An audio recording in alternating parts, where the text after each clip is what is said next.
Hello? Hello guys, what's up? How you guys doing today? Welcome, welcome, welcome! Yay! Hello! I'm very sleepy today, guys. I do apologize. So I went on an adventure yesterday. Some friends invited me out, so I'm like, okay, you know what? It's time. It's time for me to go touch some grass, like a good a good noodle. Go outside a little bit, and we went to invade my college. We went to invade my college really late at night. The taboo of touching grass. No, it's fine. It's fine. I'm still alive. Sort of, I guess. I don't know. But yeah, so we went to invade my college to sneakily sneak into one of the theater rooms. So that we could use the giant projector as a movie screen. You're probably absolutely not supposed to do that, but we did. It was so funny too, cause we got there at like 10 p.m. or something. Like no one's there. No one's there. It's like the summer months right now, so no one's there. So it was very, very quiet. And when we went to go park, it was really late. It was really late. Listen, we wanted to make sure no one else was using that room. We can go into the college at night. Sometimes that building would be locked. We probably wouldn't be supposed to be using those rooms, but my friend said she did it a lot, so it's fine. It's fine. Hello, welcome. So when we went to go park, there was like a cop car sitting there, one of the like campus cops, and we're like, oh god. So we circled around, and then we went to go park somewhere else, and then the cop car started following us, and we're like, oh god, we've been got, and we haven't even tried to get in the building yet. We haven't tried to get in there yet. But thankfully he just passed us and left, so we were fine. We were fine. Nothing bad going on. We're good. Ayla goes to jail. Oh no. But yes, then we ended up like parking a little closer again. We were like, let's move this car. Just a little bit closer. And we before we went there, we stopped by the gas station to pick up like snacks and stuff. So they got like boba, I got a smoothie, I grabbed some popcorn. So we were well equipped. We were well equipped with goodies. So we grabbed those. Then we waddled to the front door, and thankfully the door was open, so we could just walk on in. So we waddled in there. No one was there. No one was there because it's 10 p.m. at night, and you know, it's summer months. No one's there. No one's there that late. And then we walked into the theater room, which was also open, thankfully. And it's like kind of set up like a movie theater almost. It has all of the seats like an auditorium kind of, and in the front there's like a little stage. But if you press a button, like this giant projector screen comes out. So we opened up Netflix. And we got ourselves situated, and we watched the new Miraculous Ladybug movie. Have you guys seen that one? Have you guys seen that one yet? The new one? It's really good. It's really good. Water. Yeah, it got released a couple days ago.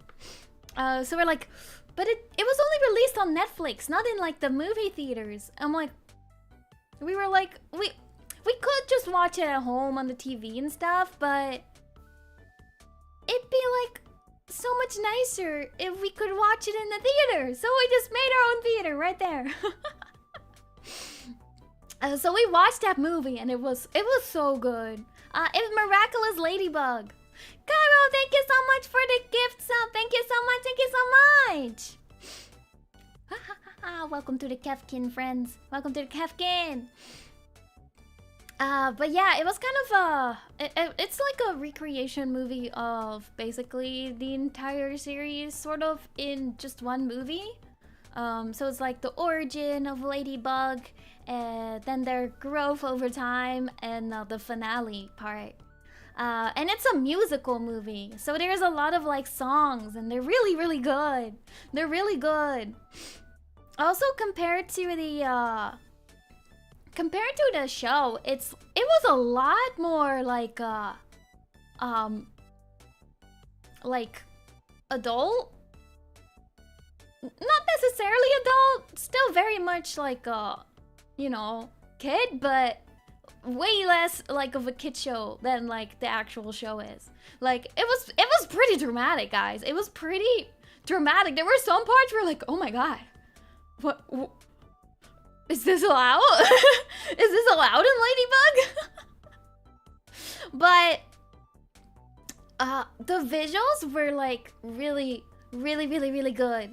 It was like, you know, Disney, you know, I mean Ladybug is Disney by now, but like that kind of quality. Like it should be a theater movie. It should be a theater movie. Like the animation was really, really expressive. The lighting and the textures were absolutely gorgeous. They were absolutely gorgeous. And the songs, they slapped. They slapped.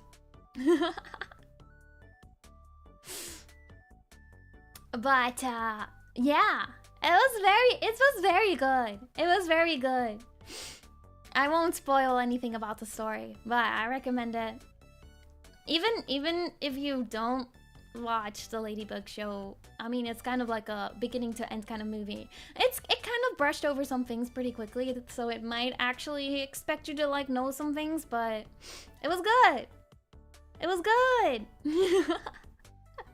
So yeah, we were done there around like 11:30, like midnight. We're like just quietly chilling in this empty theater room in the college, hoping that no one walks in. As we're watching Netflix on this cool computer. Oopsies.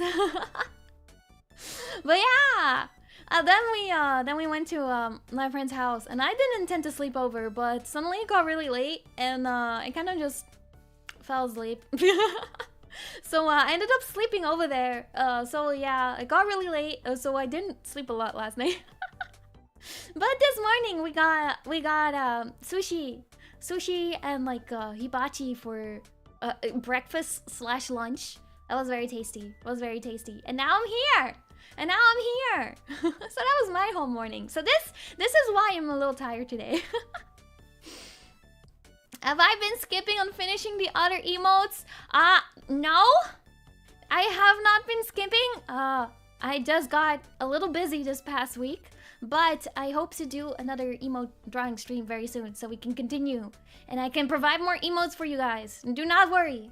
I have not forgotten, and I will provide more emotes. You're at the theme park, Snaz? Oh. You're eating chicken and watching me instead of waiting in line? Don't. Thank you! Do enjoy all the rides, though. Do enjoy the rides. You probably paid good money to go there, so yeah. I hope you're having a good time though. I love theme parks. It's been a long time since I went. You vomited twice? No! Oh no! Yeah, maybe a little break would be nice in that if that's the case. Oh, I miss theme parks though. Do you guys like roller coasters? Do you guys like roller coasters?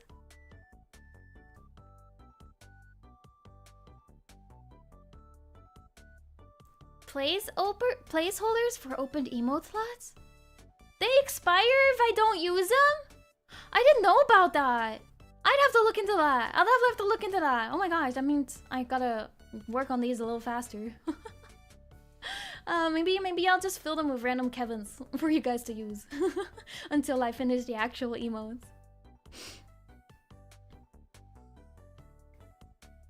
You're scared of heights? Listen. I am also very scared of heights, actually. Which is why I typically avoid the kind of like slower ones that go really high. But when it's like roller coasters, it's like I'm afraid on the way up. But the moment I go, I'm like, I'm fine. Cause we go so fast that I don't have time to be scared. I really love roller coasters though. I really do love roller coasters. I like just the feeling of zooming. Most of you guys are horrified of them, I'm sorry. Whoa, you gotta go back again, Black Flame. Yeah, if you have an annual pass, you gotta go anytime. You can. Make good use of it. I really miss theme parks. I hope to go again sometime. They're very expensive though. I haven't had the budget lately or the time to really go and spend a day there. Maybe one day. I would love to go back to a theme park. Whenever I was younger, I was always the one that enjoyed the theme parks. But my the Kefkin family, absolutely no. Kefkin Papa would like to. He usually would go on the roller coasters. Kefkin Mama, absolutely not. Absolutely not. She gets nauseous really quickly. Very much motion sickness. And yeah. So it was always me. It was always me that wanted to go. But then they don't like theme parks in general, so we barely ever got to go much. So when we did go, I was always like, oh, roller coasters! Take me! Take me, Papa! Take me, Mama! And then they didn't. Usually my dad will maybe ride one with me, and that's about it. That's the only roller coaster time I could have. So when I, was more my own, and I could go to theme parks, I was living my best life. I could ride all the rides I wanted. If only I had the money to go. If only I had the money to go.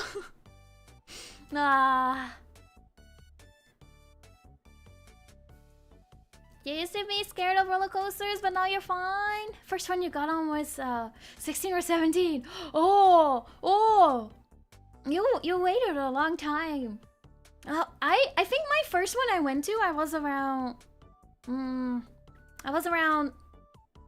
maybe 12 or something, somewhere around that area.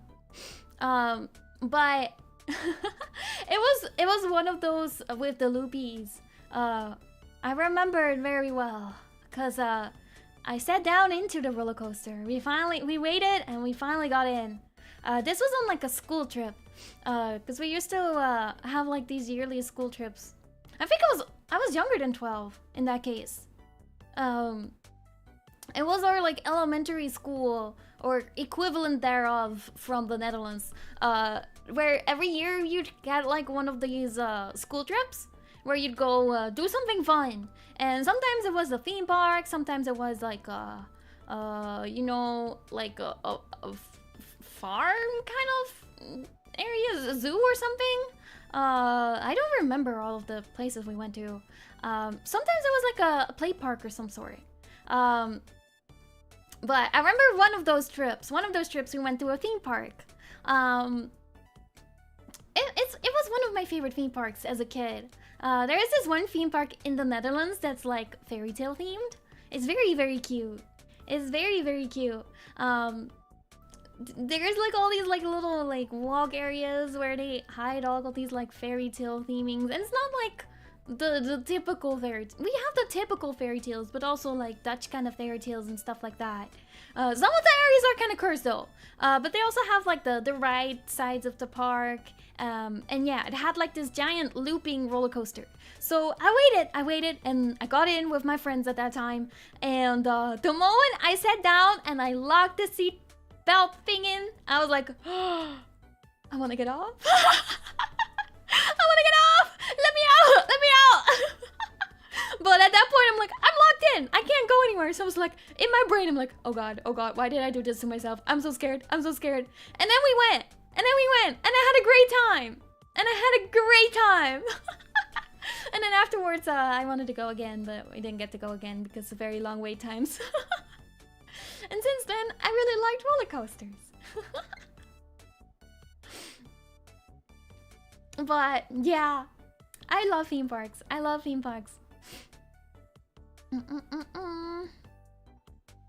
Starship 2000 ride. A human Beyblade? Hold up. Let me look that one up. Starship 2000. Starship 2000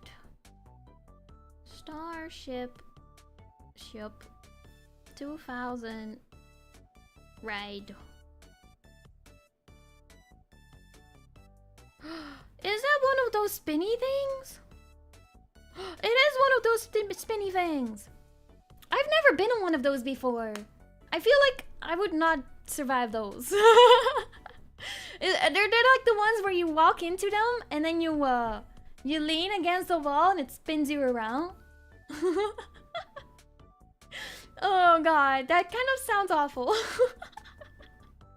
I don't want to be a human Beyblade.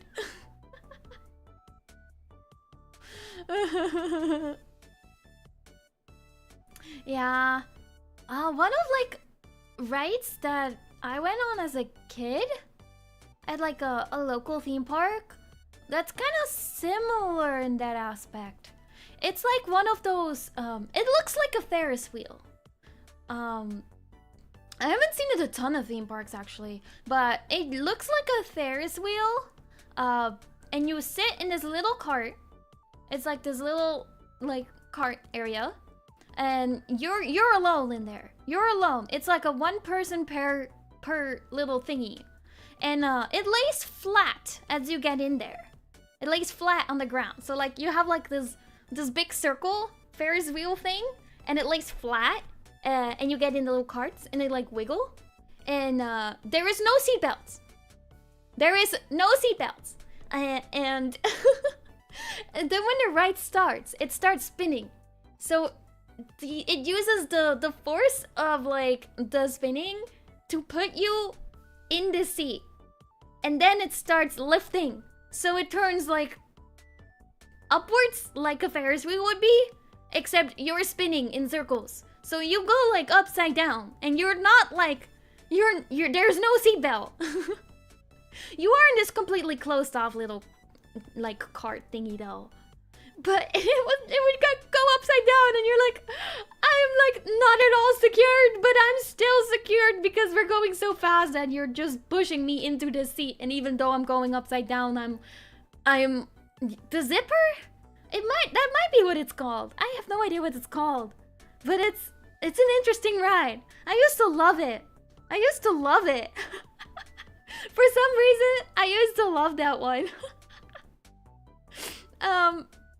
The one I hated though is the they're kind of like the ships, but not quite the ships.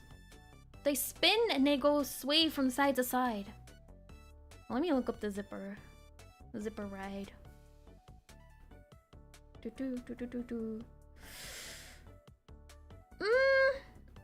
It's not quite that. It's like actually completely round, like a Ferris wheel. Not the zipper. It's not the zipper. I have no idea what it's called.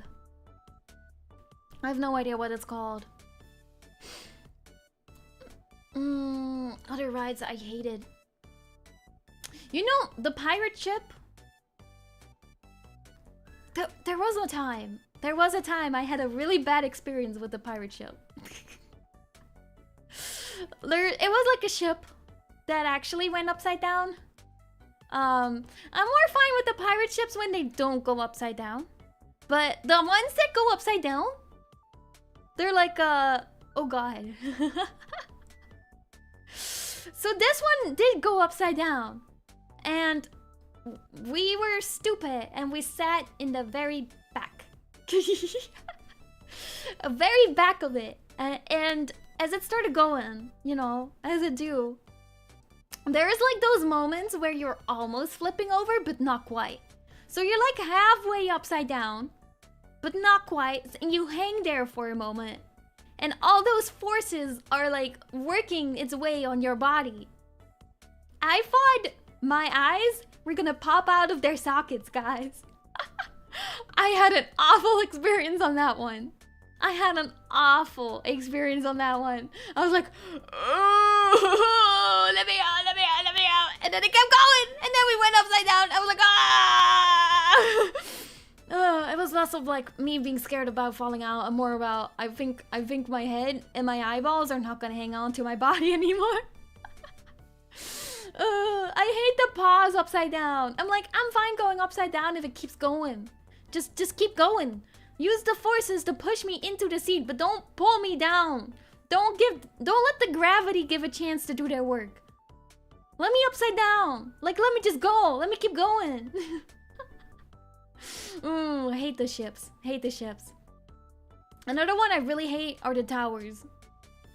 The towers scare me a lot, a lot. That's where my fear of height comes in. Cause they go up so slowly. They go up so slowly. And then they hang there on the top. And you have all of this time to think about all the things that can go wrong. I'm like, especially the ones that like somehow angle you down a little bit. I'm like, please, please, I am afraid. I am afraid. Just drop me. Just let me go. Yeah, the towers, I don't like them. I'm okay with the ones that shoot you up and then you go down. Those are better for me. Because I'm kind of just going. I just don't want time to think about it. That's my thing. It's like, I don't mind the heights as long as I don't have to think about it. Just let me whoosh and fly around or something. I'm happy. But give me time to think about it and I will be terrified. I will be terrified. Just don't give fear a chance. Don't give fear a chance. Yeah, but yeah, roller coasters, adore them. Oh my god, the slingshot, I will never do that one. Absolutely never. Never, never, never. Those are terrifying. They look terrifying. They seem terrifying. Everyone looks like they have a terrifying time. Goodbye, Snaz. Have fun. Have fun. But yeah, no slingshots for me. No slingshots for me. I'm trying to think of another ride that I really liked. Have you guys? We kind of call them the like spider spinning things. I don't know if they're spiders. I don't know. They're like this. It's like this tube. Is this long tube and you sit on it. There's like a lot of chairs on it. It's like big. It's like big. And there's chairs on it. And it's connected to a pole. It kind of looks like a... it almost looks like a giant, like, little swing? But it rotates in circles around the center of the pole. So you as the enjoyer of the ride are like going in circles. But then the individual pole also like turns around in circles. So you're kind of like woo woo woo woo woo woo woo, spinning around. And did I explain that right? I used to like that one a lot. Somehow I like that one a lot. I don't know if I still can. I was young at the time. I think my body disagrees with certain things I used to be able to do. The one that goes woo woo. Listen, Johnny, I'm try my best to explain this correctly. They're kind of funky. They're kind of funky. I don't see them that often at theme parks, but they're kind of fun. They're kind of fun. Have I done a VR ride? Yes, I have. I have done one before. It was kind of cool. It was kind of cool. My one thing with that one is I fear that the headset's gonna fly off. And because of the forces of like you going, it kind of slides around on your head a little bit. So sometimes I couldn't see it right. There were times I had to kind of like take it off a little bit because motion sickness. But it's not that bad because you're actually moving along with it. I think the one I went on was like a Kraken one. So we were like being attacked by a giant squid. It was a fun time though. It was a fun time. I've only been on it once though. I would like to go on one again. I think it'd be fun.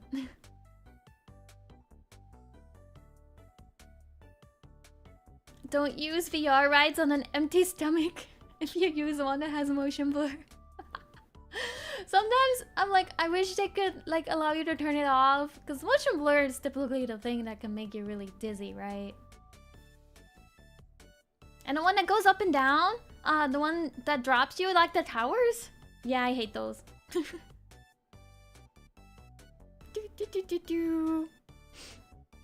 miss theme parks. We should do a theme park building stream sometime. We all know about Planet Zoo, but I also have Planet Coaster. We can build our own roller coasters. I like drops, but not the tower ones. They scare me. How many marshmallows did I get? I think I have... I didn't count them. 1, 2,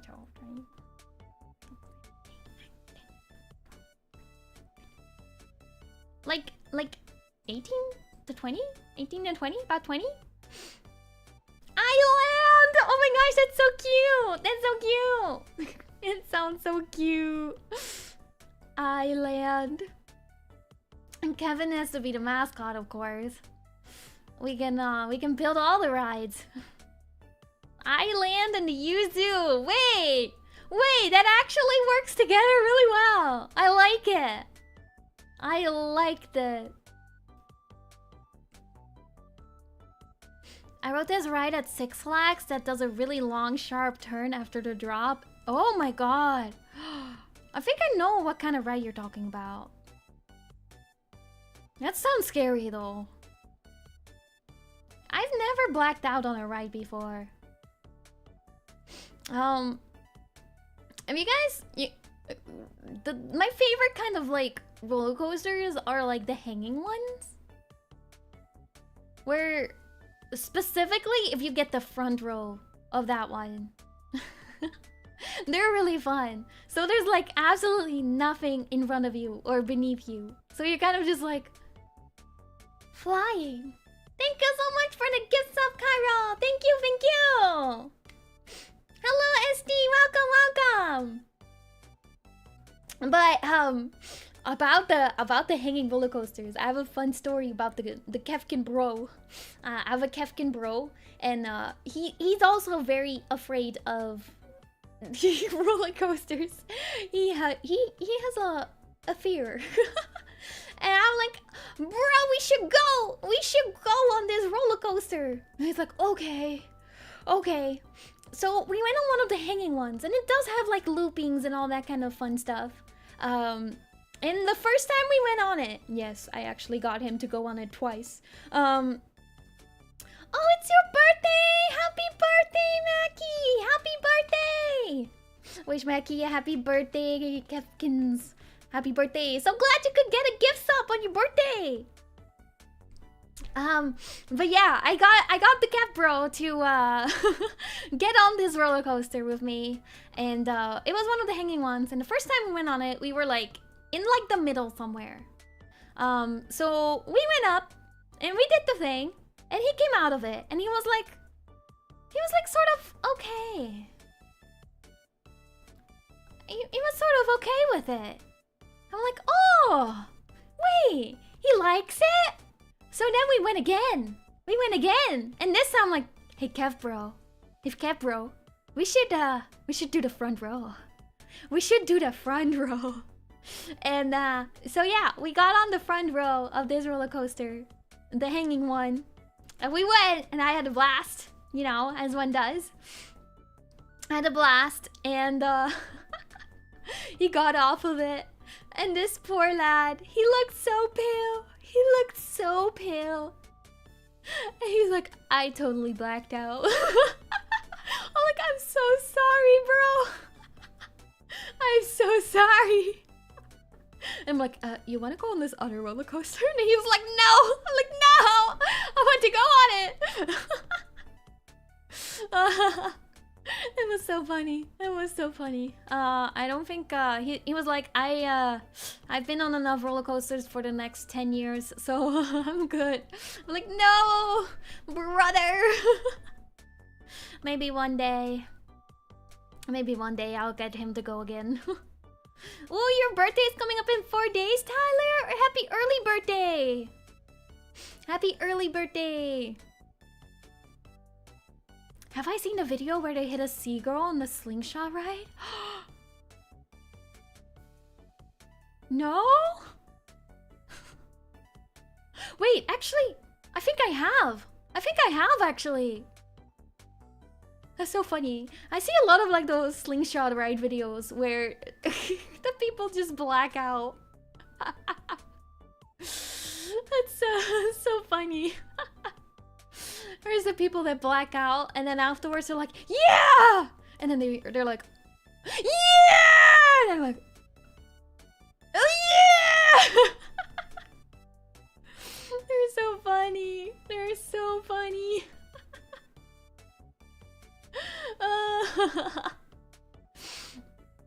There was one where it was like a couple that went on it. And the girl was having a blast. And the guy was passing out. And then I think afterwards he was like, are you okay? Are you doing okay? I'm like, homie, I think you're the one that needs help. They're so funny. Oh, they're hanging in there. I think they're having a blast. I think they're having a good time.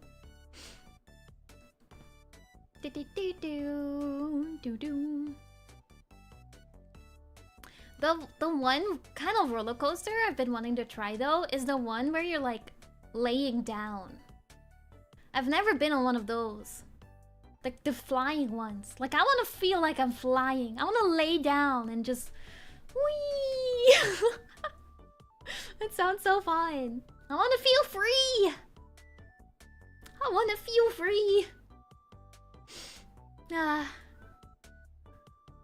I don't think I ever want to be on a malfunctioning roller coaster though. That would terrify me. They're fun.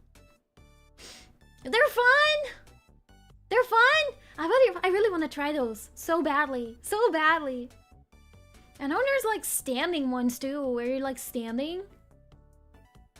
Like, I want to try some like different kinds. Cause I've been on like the normal kind where you just sit down, and like the hanging kind. But there's other ones, and I've never tried those out before. There are the ones where you're like in the cart, and as you go on the roller coaster, they also spin individually. Very fun. You've been on a malfunctioning starship? And it was spinning for 3 hours? Are you alive? Are you alive?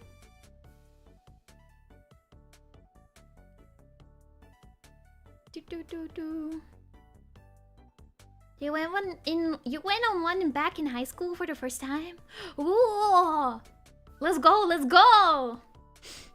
One day I'll get to go on one too. I think usually they have pretty long lines. I need to like find a time where people don't go to theme parks.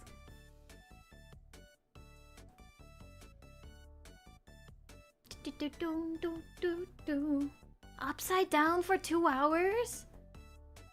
Like, there are people like okay with that? Is that cannot be good for your body. That must be like excruciating.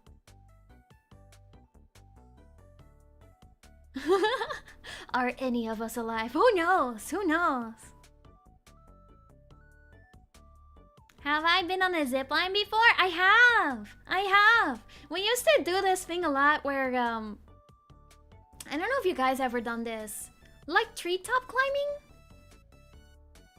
So, they have this like giant obstacle course in the trees that you like have to like go through. So there's like all these like little obstacles that you go from tree to tree.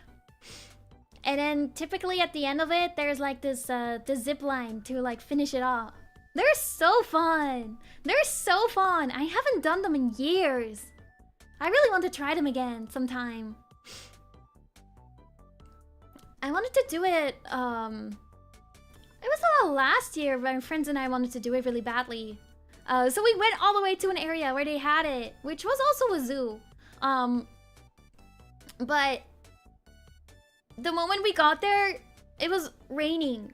So we couldn't go, and we were so sad. I haven't been able to since. You gone rock climbing? There's another thing I've done in the past, which was canyoneering. I don't know if you guys ever done that either. It's like in the Grand Canyon.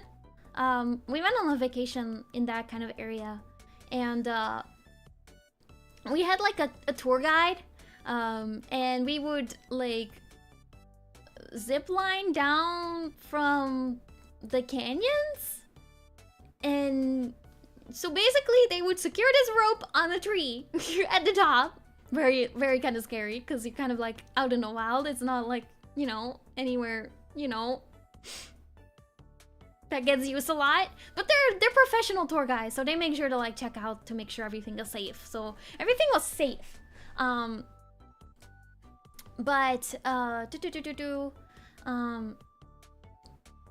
we went down, which was very fun.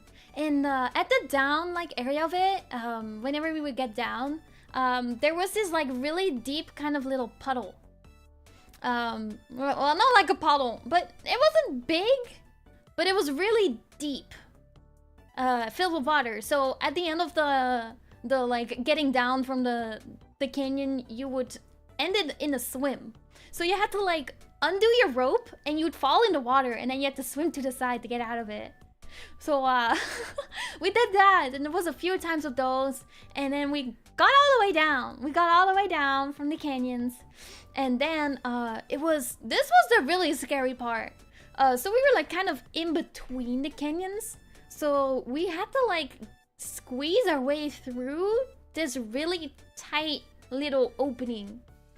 And it was like, before we went, they were like, does anyone have like claustrophobia or something? Because you will get like, you will get really tight.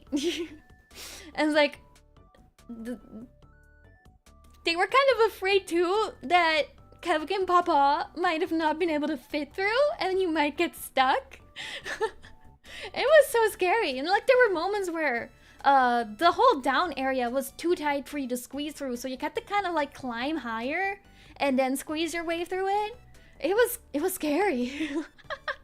And then we had to climb all the way back up the mountain, and that was we had like lunch down there, so we had lunch with sandwiches and stuff, and then we had to climb back up this mountain, which we were kind of afraid because there was a storm coming our way, which was at the same time kind of great because, you know, it was like the midsummer, so it was hot. It was hot as we went down, which was still okay because like we did go like swimming kind of because the puddles. So we were pretty cool down, but you know, climbing back up, like if it's hot, it seemed very excruciating. But there was a storm coming, which did cool it down. It did cool it down. But we were like, oh god. Oh god. Even the tour guides were kind of like, oh dear. If this storm comes down, we're in trouble. Because we're in like this depth of the canyon. And to climb up, we didn't have protection or ropes. Like, it was very, very steep. Very, very steep. There were a part where we just literally had to like climb. And then you had to like walk the way back up, which it was very, very steep. And also pretty slippery? Pretty flat. So if it was gonna rain, we would not be able to hold on properly. We would probably slip and slide down this whole mountain, which is kind of dangerous. Kind of dangerous, because we had no ropes to hold us there. Probably should have. So we were speed running up this mountain. We were speed running up this mountain. It was insane. It was insane. But we made it up there. That's the fastest I've ever climbed a mountain. And I've climbed some mountains in my life. Oh god. It was super fun though. It was super fun. I had a great time. And that was the last time Ayla was seen. For a second I was worried. I was worried. Those like storms are bad because they're like summer storms. So it's like thunder and like pouring rain. Like it would have knocked us off that mountain. But we got back in time. It was great. It was great. We had a great time. I've never been carrying since. I'd like to go again one day though. I think it was very fun. It was very much exploring out in the wild. The times where Ayla touched grass. My family liked to hike a lot in like vacation areas. So we've done a lot of hikes. A lot of hikes. I've done a lot of like outdoorsy stuff in my life. A lot of outdoorsy. I've done a lot of like canoeing and like sailing, boat stuff. And yeah, a lot of hiking. A lot of hiking. Many adventures. I have many adventures. Thunder is your biggest fear. I'm so sorry. I'm so sorry. I got kind of used to thunder because it happens a lot in the summers when it gets hot. You gotta be very careful when you're outside though, when it happens. When it's inside, I'm like, I don't mind it too much. But when you're out there in the middle of nowhere when a storm is coming, absolutely, I mind it.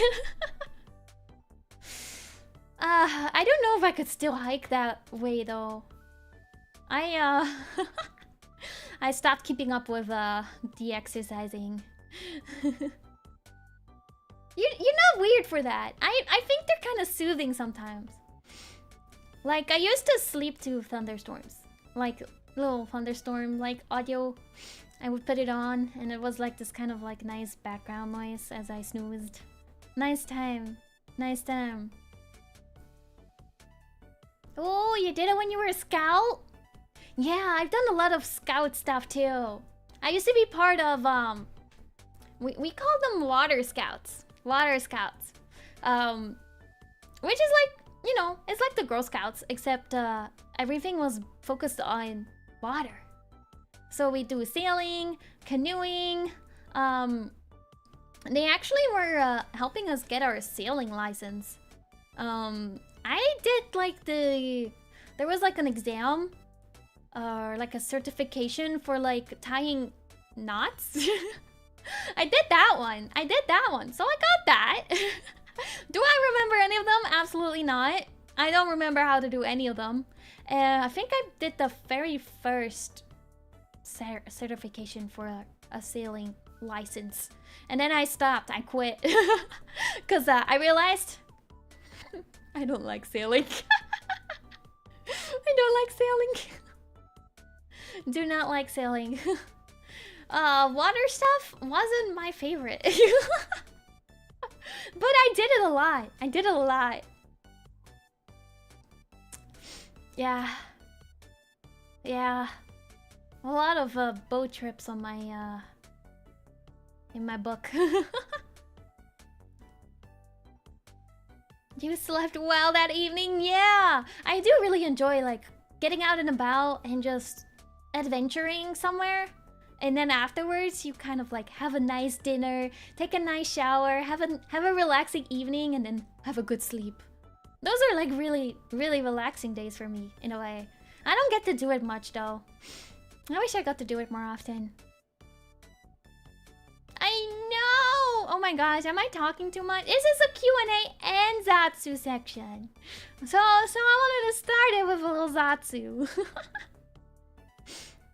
It started with a little Zatsu. I didn't intend to go on this much of a ramble. They sure are the best sleeps. I think the best sleeps are when you like get really active in the day and then relax and then go to sleep. I need to do it more often. I really do.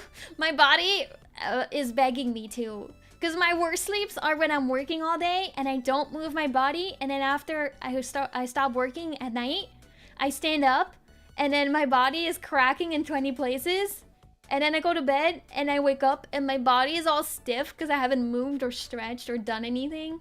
So yeah, I need to be more active. Those are the worst sleeps. They always make me wake up with a headache because all my muscles are tight. I get a lot of tightness headaches. They got a lot better when I got more active, and then I stopped. Yeah, you guys relate. Yeah, I do miss camping. I do miss camping. It was kind of fun. I kind of didn't like it as a kid. I didn't like the sleeping in a tent part. I think I'd like camping more if I didn't sleep in a tent. I had like an actual proper building. It was always really cold at night, and I could never sleep because I was freezing. I was freezing, and it's like dirty and all that kind of stuff. And whenever I have to like use the bathroom in the middle of the night, I'd have to like go outside, and it's like dark and scary. So I would like never go, and then I couldn't sleep because I really had to use the bathroom. So yeah, I don't like the tents that much, but I maybe be open to it again one day. One day, but also the bugs. The bugs love me, and I don't love the bugs. Hello, welcome. I used to, there was I think a 3-month period though, where I lived on a camping site. Cause, the Kefkin fam, we were moving from one house to the other, but the other one wasn't done yet. It wasn't done yet, so we couldn't move in yet. So, we had to like stay on this campground for 3 months. Well, it was in summertime at least, so it was like nice weather. So I slept in a tent for 3 months. 3 months. It was kind of fun though, because the camping ground was actually the camping ground of a theme park. It was right next to a theme park. So we got free entrance into the theme park. And the theme park also had this giant water park inside too that we could go to. So I would invite my friends over, and they would come over, and we would go to the theme park. It was very fun. It was very, very fun. At least I think it was free entrance. I have no idea. My mom would let me go. I think I was like 8 at the time, so it was a very fun time for little Ayla. Little Ayla had a blast. It wasn't like a giant theme park though. It was like kind of like one of those little casual ones. But they had some fun rides. They had some fun rides. Good luck, man! Good luck, man! But yeah. You thought that tents are too hot? Listen. In the Netherlands, they're not hot. Because the Netherlands doesn't get hot. The nights are very cold. Very, very cold. And especially when you only have... this one is it was like an air mattress, but they're like the little mats. So they're not very thick. So they're kind of hard to sleep on. And for some reason I always had the mats. I think because they were very easy rollable?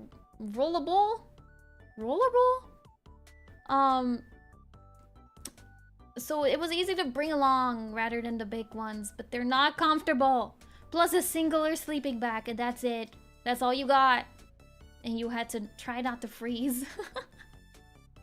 And thank you so much, Carding. Thank you.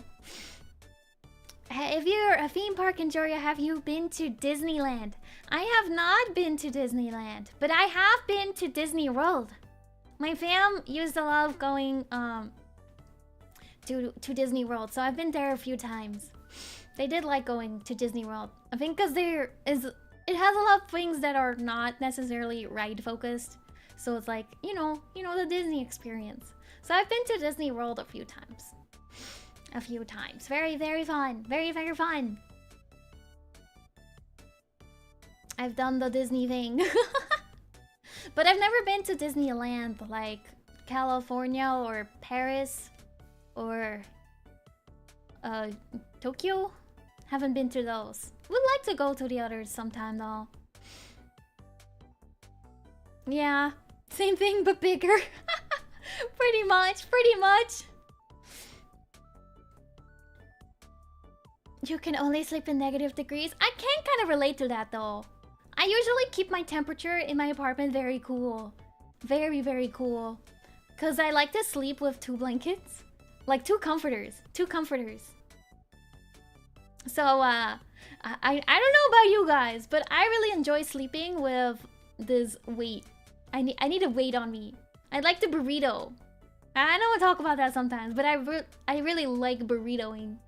So if I can like curl up and hug blankets, love it, love it. A little bit of weight puts me right to sleep. We can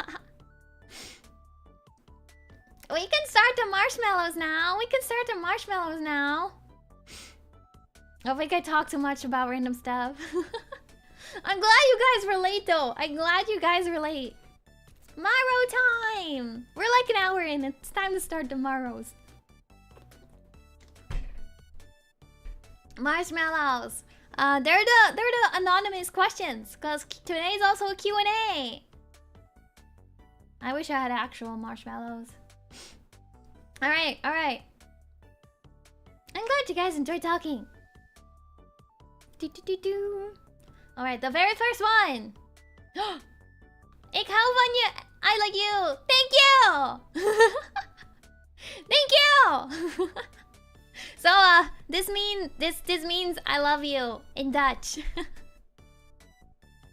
Thank you so much. Thank you so much, whoever sent this. Thank you. Your Dutch is perfect. It's perfect. It's a good time hanging out. Exactly. All right. Next one. Hi, Ayla. How much cola did you drink today? Okay. I'll start this one. I'll answer this one first. I regret to inform you guys that I have not drank a single Coke today. I'm also very sad about it. I ran out of cola in the house, and I didn't get a cola at the restaurant because they're very expensive. Cola soda intervention. Out of stock. I know. I'm so sad about it too. So I've just been sipping on water. I know. Yes, I'm a Western VTuber.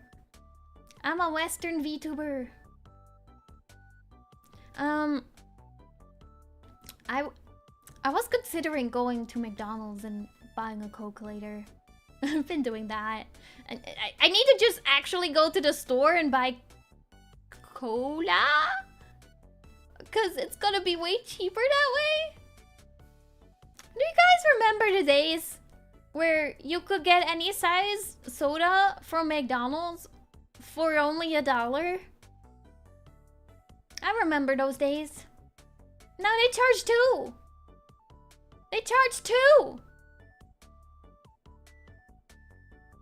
Like, what happened? I miss those days. I feel like whenever I go to McDonald's at this point, I spend enough money as I would in like a sit-down restaurant. I'm like, why? Hello, Hanya, welcome. One of these days. I know. All the other things I could get with my money. All the other things I could get with that money. So sad. But we do it for the cola.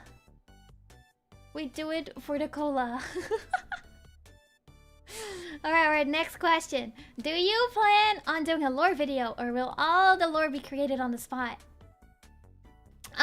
We do have our little Kefkin documentary. I think it's sort of a lore video. It's kind of our lore video. It doesn't explain a whole lot about the origins of me, but maybe in the future I'd like to do something and build upon it. I think it'd be cute. No worries, no worries. Yeah, it's a very short one. It's a very short one, but it's cute. It's very cute. So, yeah, I would like to do more lore stuff. Sin! Hello, hello! Thank you so much for the raid! Hello, hello! Thank you, thank you! Hello, Raiders! Hello, Raiders! For anyone that doesn't know, my name is Ayla Yew from NexStage Project's first generation CodeX! Welcome, welcome! So glad to see you guys here! I hope you guys had a great stream! Thank you, thank you, thank you! Where was I? Where else was I? We're doing a Q&A today, and we're chatting. We're chatting as well. Q&A/Zatsu. So I hope you guys enjoy. If you guys are planning to stick around, I hope you guys enjoy. From innocent demon person, innocent. They suffered. They suffered. Oh no. Spicy noodles. Oh my god, I remember that. I've done that once. Do you have milk? Do you have milk? Because I didn't, and I think it will help. Take care of your stomach. Take care of your stomach.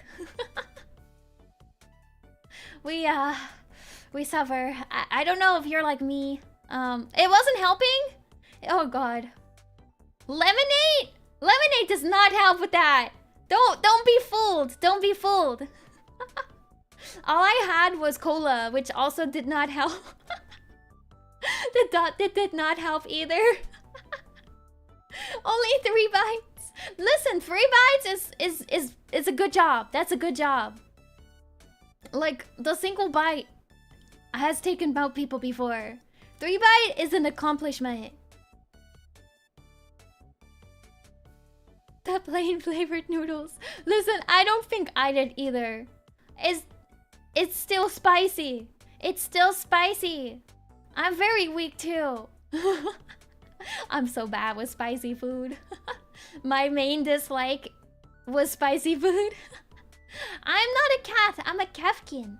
We're mechanical beasts. Like this little guy here. Hold up. Like this little guy. This is Kevin. This is my my little friend. This is Kevin. He's a Kefkin. And we made our ears and tail based off of the Kefkin species. Which is why I have ears and a tail. I know, he's so cute. He's so cute.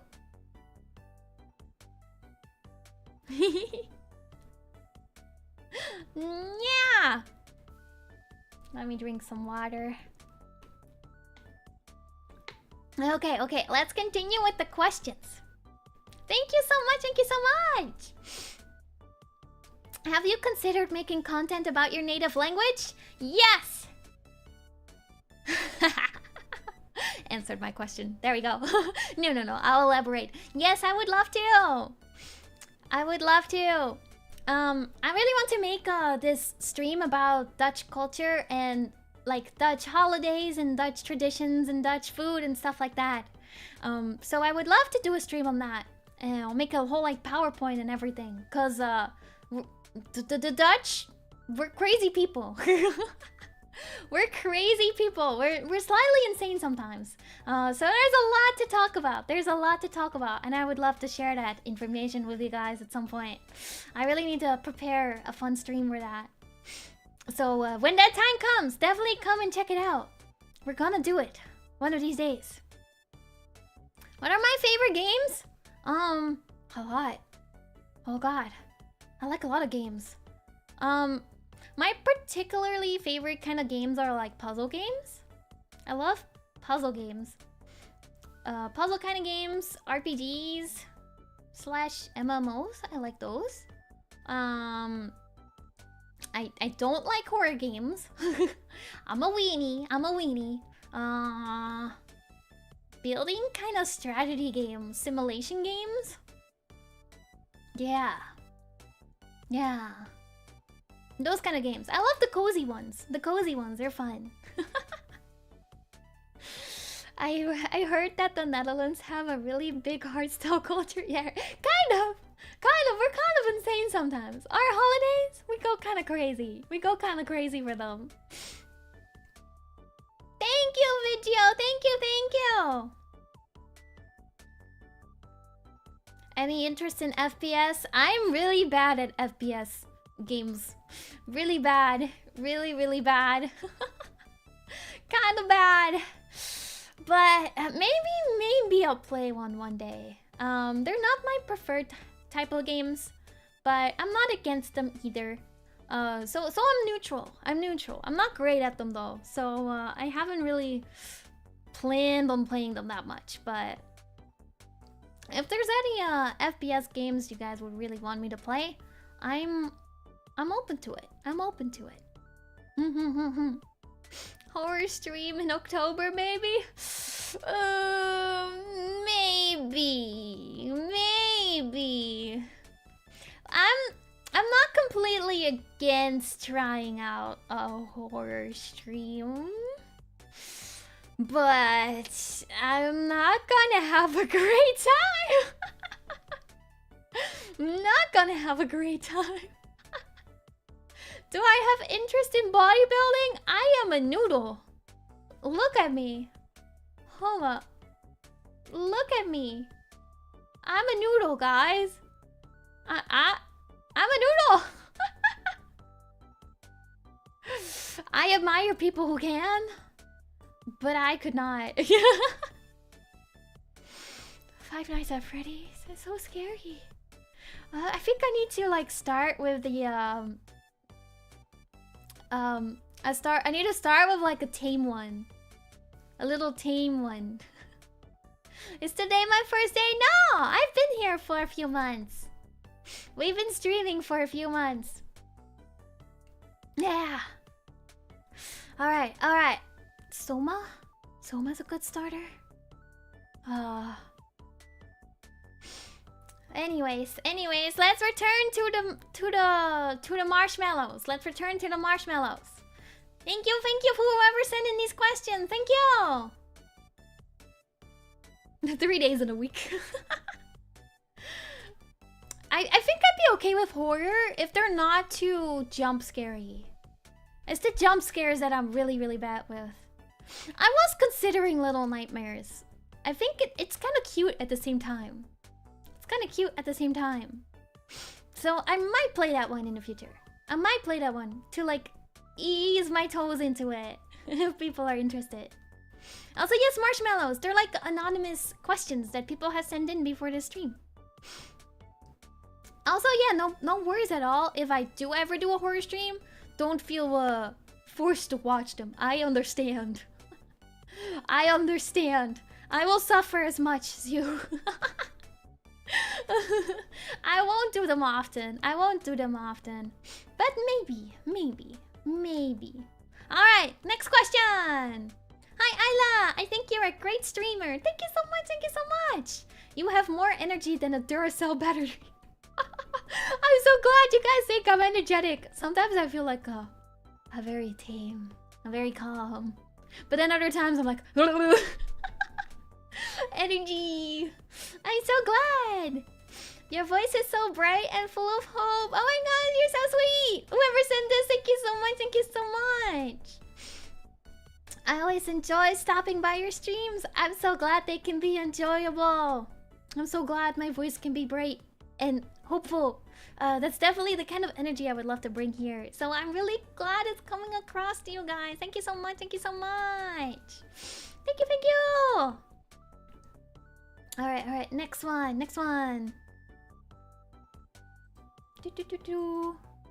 Would you ever think about giving Kevin Life 2D something fancy like the ability to cheek puff or stick out the tongue? Down the road, of course. I am thinking about it. we're first focusing on learning how to rig. So we're first gonna like get the full general rig together. For anyone that doesn't know, we're doing a little series on drawing / rigging a full mascot model of Kevin, our little friend down here. A little friend, my little mascot, my little guy. So we're working on learning how to rig because I've never rigged before. I've done art, I've done model art before, but I've never rigged before. So we started learning that yesterday actually. And we got around to fully rigging the mouth. 4 hours and we rigged the mouth.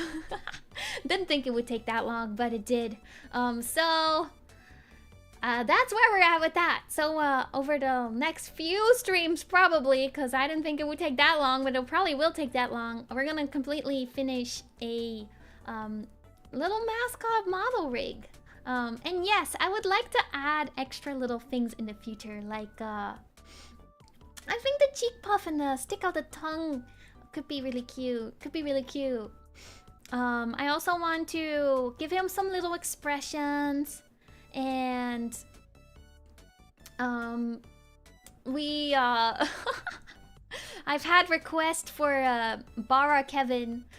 Is this a Kevin we drew in a previous stream at some point? Was Buff Kevin. Kevin, if he worked out a lot. So I want to see if I can maybe make a toggle for that too. I think it'd be cute. So yeah, we're definitely gonna add fancy stuff. Yeah. Making our version of a cute Frankenstein monster, exactly. I'm using Kevin as free labor. Well, listen, he's great at this. He's great at this. He's done it before for me before. If you guys watch my debut, Kevin actually held up my slides. He held it up for a really long time. And you guys noticed that during the debut, he got very tired. But now, look at him. He's still going. He's still going. He's not even getting tired at all. Love that for him. Love that for him. He's getting swole. The strongest. Yeah. Kevin with the gains. The gains. But yes, we'll definitely add fancy stuff to Kevin in the future. I think it'll be fun to continuously build upon that model. But I will release him once the base model's done, so you guys can start using him. Alright, next question. Thank you for whoever sent in that question. How much do you think you've learned and grown while streaming as parts of NexStage? I've actually learned a lot. I think I got a lot more comfortable since we started. I know, I don't know if I talked about this before, but when I first started streaming as part of NexStage, I was actually terrified of Zatsudans. I was terrified of them. And like, same for like art streams and stuff, because they're kind of like Zatsudans in general. I was scared of them. I really wanted to do them, but I was scared of them. I was always worried that I would like run out of topics to talk about and it would get really awkward. But after actually doing them, they're actually really fun. I really enjoy these kind of streams. They're kind of some of my favorite ones actually. So I've definitely grown and a lot more comfortable with that over time. So yeah. Other things I've learned and grown since debut. If you have chat, you can never run out of topics. Yeah! You guys have actually been helping a lot with that. You guys are so fun to talk to. I always have a really fun time. We always come up with really fun little chats. Oh my god, we're only a month and a half away from 6 months. It's been that long? I feel like I debuted yesterday. It's been that long? Thank you so much, Martin! I know! Actually, the way I tried to get more comfortable with Zatsus was by trying to include a little bit in every stream. A little bit. So I get like a little comfortable with talking. Yeah. Other things I learned. I think just how fun streaming can be. I've learned and got to know a lot of people, including all of you guys, and some other VTubers that I get to collab with sometimes. Yeah, that's why I didn't do a lot of Zatsus in the early games. I focused on the games. Then I tried to pick games that were like more team, so I could try talking more. So I slowly eased my way into it. Thank you, thank you, thank you so much, thank you so much.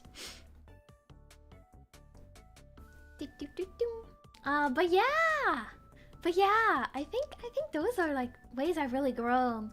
And there's like a lot more I would like to do. A lot more I would like to learn. I would like to create a lot more unique content. Kind of crazy kind of content. New stuff. I would like to do more singing stuff too. Because I know we haven't been able to do a lot of it yet. But I really would like to do that more too. And grow in that aspect as well. And give you guys more of a rounded. Hold up, how do we say this? More content, more stuff. What kind of ideas? I definitely want to do covers. I noticed I haven't released a single cover yet, so I want to do covers.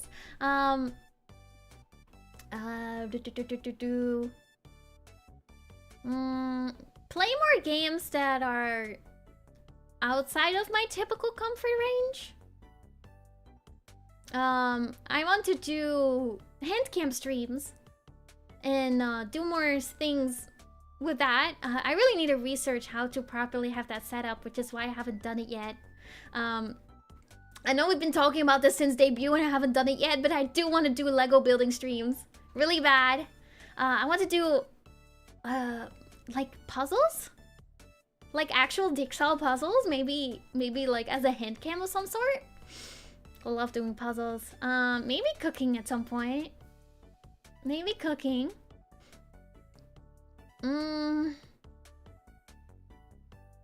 Thinking. Yeah, our Dutch talking stream. Dutch culture kind of stream. Definitely want to do that one. I think that would be a very fun one. Dutch cooking stream? Oh, maybe I can make some Dutch recipes. I should make a Dutch kind of apple pie on stream. Be so fun. So yeah, I really want to do those kind of streams more. I do very much enjoy playing games and I want to continue doing that, but I also want to do some more different kind of content and explore. See what we can do with that too. Signature Dutch dishes. Listen. Signature Dutch dishes are: you have a potato, you have a vegetable, you put it in a bowl, you grab a mixer, and you mix it down the mush. Then you put it on a plate. You grab like a sausage of some sort and you cook it. You put the sausage there. This is a personal favorite. You dig a little hole in the middle of your little puddle of blended potato and vegetable, and you have a little volcano of gravy. Gravy in the center. Quality classic Dutch meal. Very, very, very good. Very good. One-on-one FPS with Judy. We're both not really FPS players. Not gonna lie, what could be kind of funny if it's us against each other because we both kind of suck.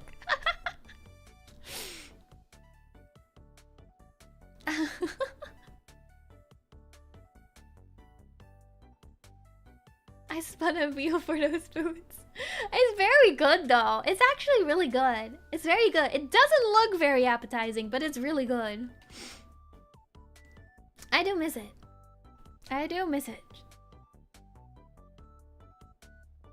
Yeah. Oh, and another thing I want to do is continue to collaborate with more people. I love to make more friends. Yeah. Also, a thing I want to do is work on an original song at some point. It's kind of a dream as well. Would love to do that. One day. Friends! Friends! Yeah. Yeah. So yeah. I think those are where I'm at. Kevin solo win. Kevin! Maybe Kevin should sing a song one day. Maybe I can collab with Kevin. I would love to do an all Roll Sheep collab. Roll Sheep sister collab. Would be so fun. But yeah. Thank you so much for whoever sent in this question. Thank you. Let's move on to the next one. What's one wholesome dream you remember having? Can even be from daydreaming. Ooh. Oh god. This is hard because I don't typically remember my dreams. I remember the ones I typically really like are the dreams where... You guys ever have dreams where you're like in some sort of like fantasy story and you're like the hero and you're like doing all the cool stuff and you're like flying around on dragons or something? I think those are very cool. I don't know if that's wholesome though. I think the most wholesome ones are typically the ones I have about just having a good time with the homies. The homies. I like my friendos. And spending fun times with them.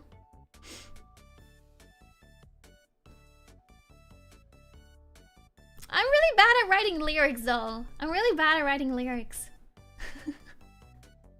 I still need to record that rap that you guys made. I had a dream where I fought a robot banana as Martian Manhunter from DC. A robot banana? That's insane.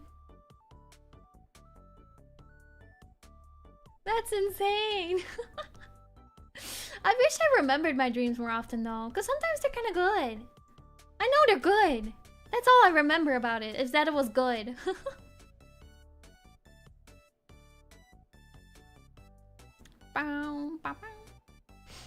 Topic of original song? Kevin. Kevin and the Kevkin. Minecraft robot banana. And Godzilla was there? That's insane. That's insane. Oh my god. That sounds like a fun time though. Thank you so much for the question though. I hope I answered it okay. I really need to remember my dreams better. My problem with my dreams is that I wake up and they're immediately gone. I don't even get the chance to write them down. I don't even get the chance. But I can consider that. I can try. It's gonna be a lot of random stuff. The only dreams I really remember are the nightmares, and that sucks. That sucks. Alright. Next question. If you would go to the beach with a friend, what kind of swimsuit would you wear? Huh. I see. I see what you guys want to know. But a nightmare that scared you to this day. I'm so sorry. I like both one pieces and two pieces. I like the frilly cute ones though. But yeah, I'm gonna bonk this person. I'm gonna bonk this person. I like the modest cute ones. Yeah. Bonk on you. Bonk on you. Thank you for the question though. Thank you for the question.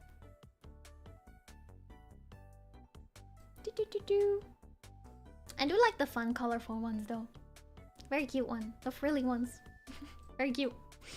If you were to make an original song, who would your dream artist be to work with? Someone wanted to risk it. Well, I answered the question, so I guess it's a win on their part. Dream artist. That's a good question. There's a lot that I would love to work with.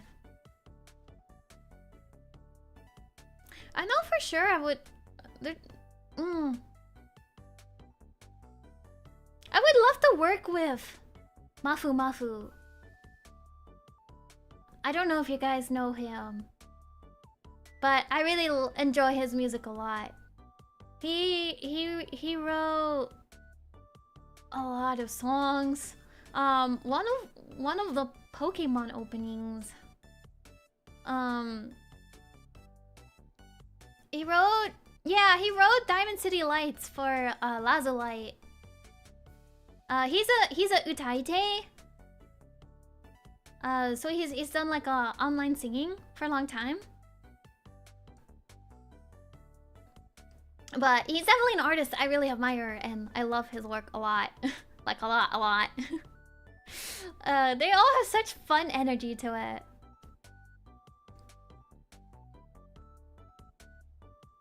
Oh, I love RPG, which is a collab with some other of my favorite utaite. My favorite utaite group is Urashima Sakata-san, which they're good homies with Mafu Mafu as well. So Sakata and Urata, they typically do a lot of collabs with Mafu Mafu. Which one of them was RPG.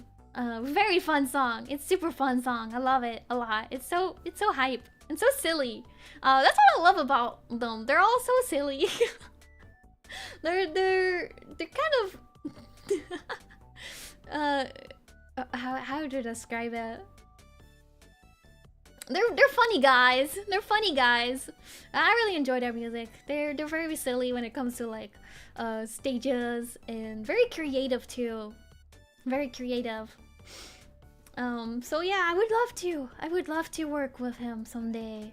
Other artists, probably artists that have done work for some of the idol stuff that I've really enjoyed. Yeah. Many artists to look up to. There's so many. I would be above and beyond myself if I ever get the opportunity to work with some of these amazing people. Maybe one day I will work hard. And thank you so much for the question. Alright, next question. Why use Live 2D instead of another tool? That's a good question. Hello, Yuki. Welcome. I do remember you. Welcome.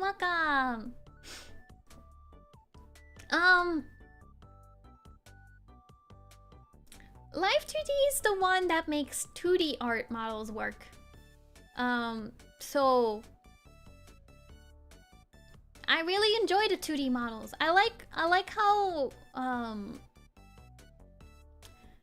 I like how creative you can get with like styles and stuff, because it's all 2D art, so any artist can basically have different looking models. I think you can get really creative with also the complexity of 2D models, which is I love them a lot. I adore it a lot. So that's what I really like about Live 2D, is the creativity that you can do that might get a lot harder with 3D. As someone that does 3D details and stuff, pretty hard. Rigging them, pretty tough making them work. And are 3D models that expensive? They can be. If they're really complex models and you want them to work like really well, they can get really expensive. Cause okay. When you think of Live 2D, you have the artist part, So you have the art, which has to be split up, which can get also very expensive because it's a lot of work, as you guys know. And then the rigging, which is also expensive because it's also a lot of work. But those two will make the live 2D model. But when you think about 3D, you have to first model the character. Which is already quite a lot of work. It's quite a lot of work to make that work functionality proper. Because you have to think about a lot of things when modeling a character. Topology, I don't know if that's a term that you guys know, is like the way your edges flow together. Very important when it's about a character because it determines how well you can bend it. If the topology is bad, then it doesn't bend well. I don't know if that makes sense. I'm throwing 3D terms out there now. But so someone needs to be knowledgeable about that. Then it comes the texturing part, which is kind of like the art part, where you have to add all the textures and make sure it looks good in 3D. And you have to think about every angle, front, back, everything on the model. You have to texture it. You have to color it. I saw the drawing. It was very cute. Thank you for sending it. So yeah, it's like drawing the pieces for a 2D model, but for 3D, and you also have to draw the back. Then you have to apply it to the 3D models, which as well you want to use, like, sometimes you want to use shaders, because texturing is like the flat coloring kind of part, but you have to like apply it and make sure it looks okay. And then if you have like shiny parts of a model, you want to make sure they work like shiny parts would work. It's complicated. It's complicated. And then you have to rig that model too, which you have to create bones, like 3D virtual bones and joints and stuff. And there's different ways that they work too, because there's rigs that are set up for hand animating, but there's rigs that are set up for motion capture. Then you have to do facial rigging, which is kind of very similar to what we did yesterday. Is you set the sort of the keyframe, and you have like a blend where you move how you want it to look when the mouth is open, kind of thing. It kind of comes down to that. And then you have to make sure it actually works with your, you know, tracking program. And there's a lot of things that go into it. And especially if you also want to do like 3D motion capture, like full body tracking, that's a whole other beast to tackle, because you need the motion capture equipment. It's very expensive. So 3D can be pretty expensive. Pretty expensive.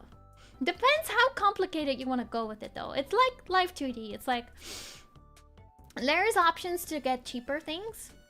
Same with 3D, because you could get like Vroid models that are basically the base is already done and people are like, you know, modifying it. But you can get fully models made from scratch. Those can get pretty pricey.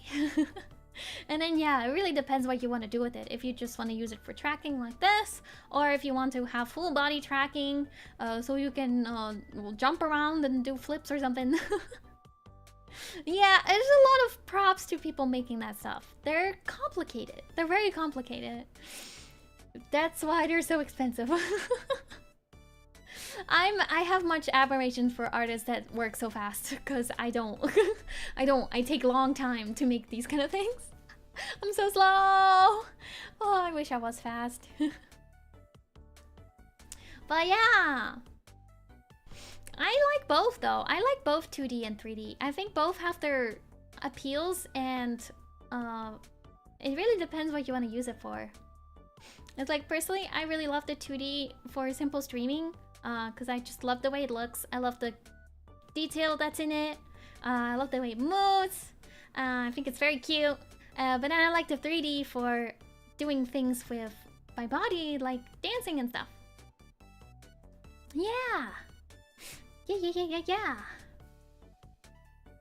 What made I consider doing VTubing? I've always been like drawing and singing, and I really like talking to people.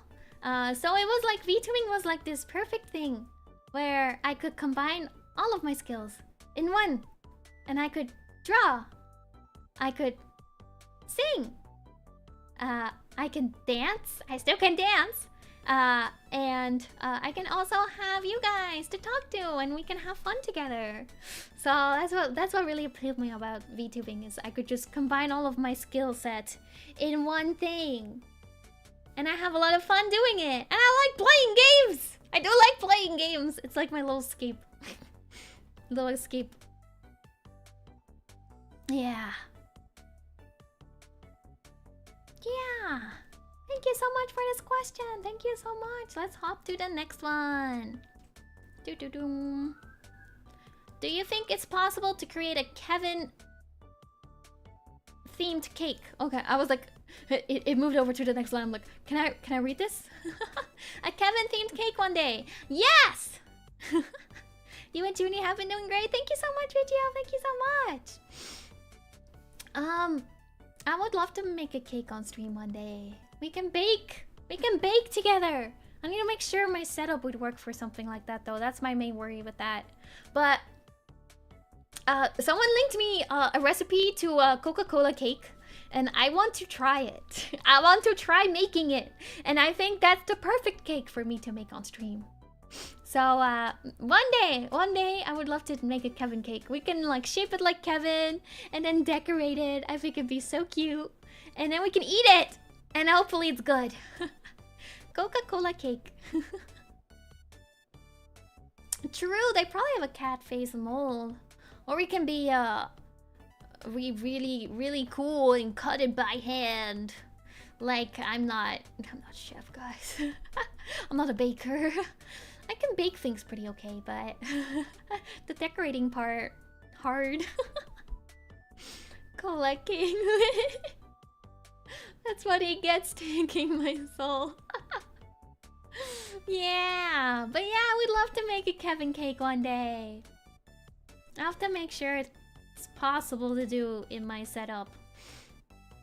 So my thing is, I don't know if I need to like get like a portable little cooking thing for my desk, or if I would have to move my entire PC to my kitchen.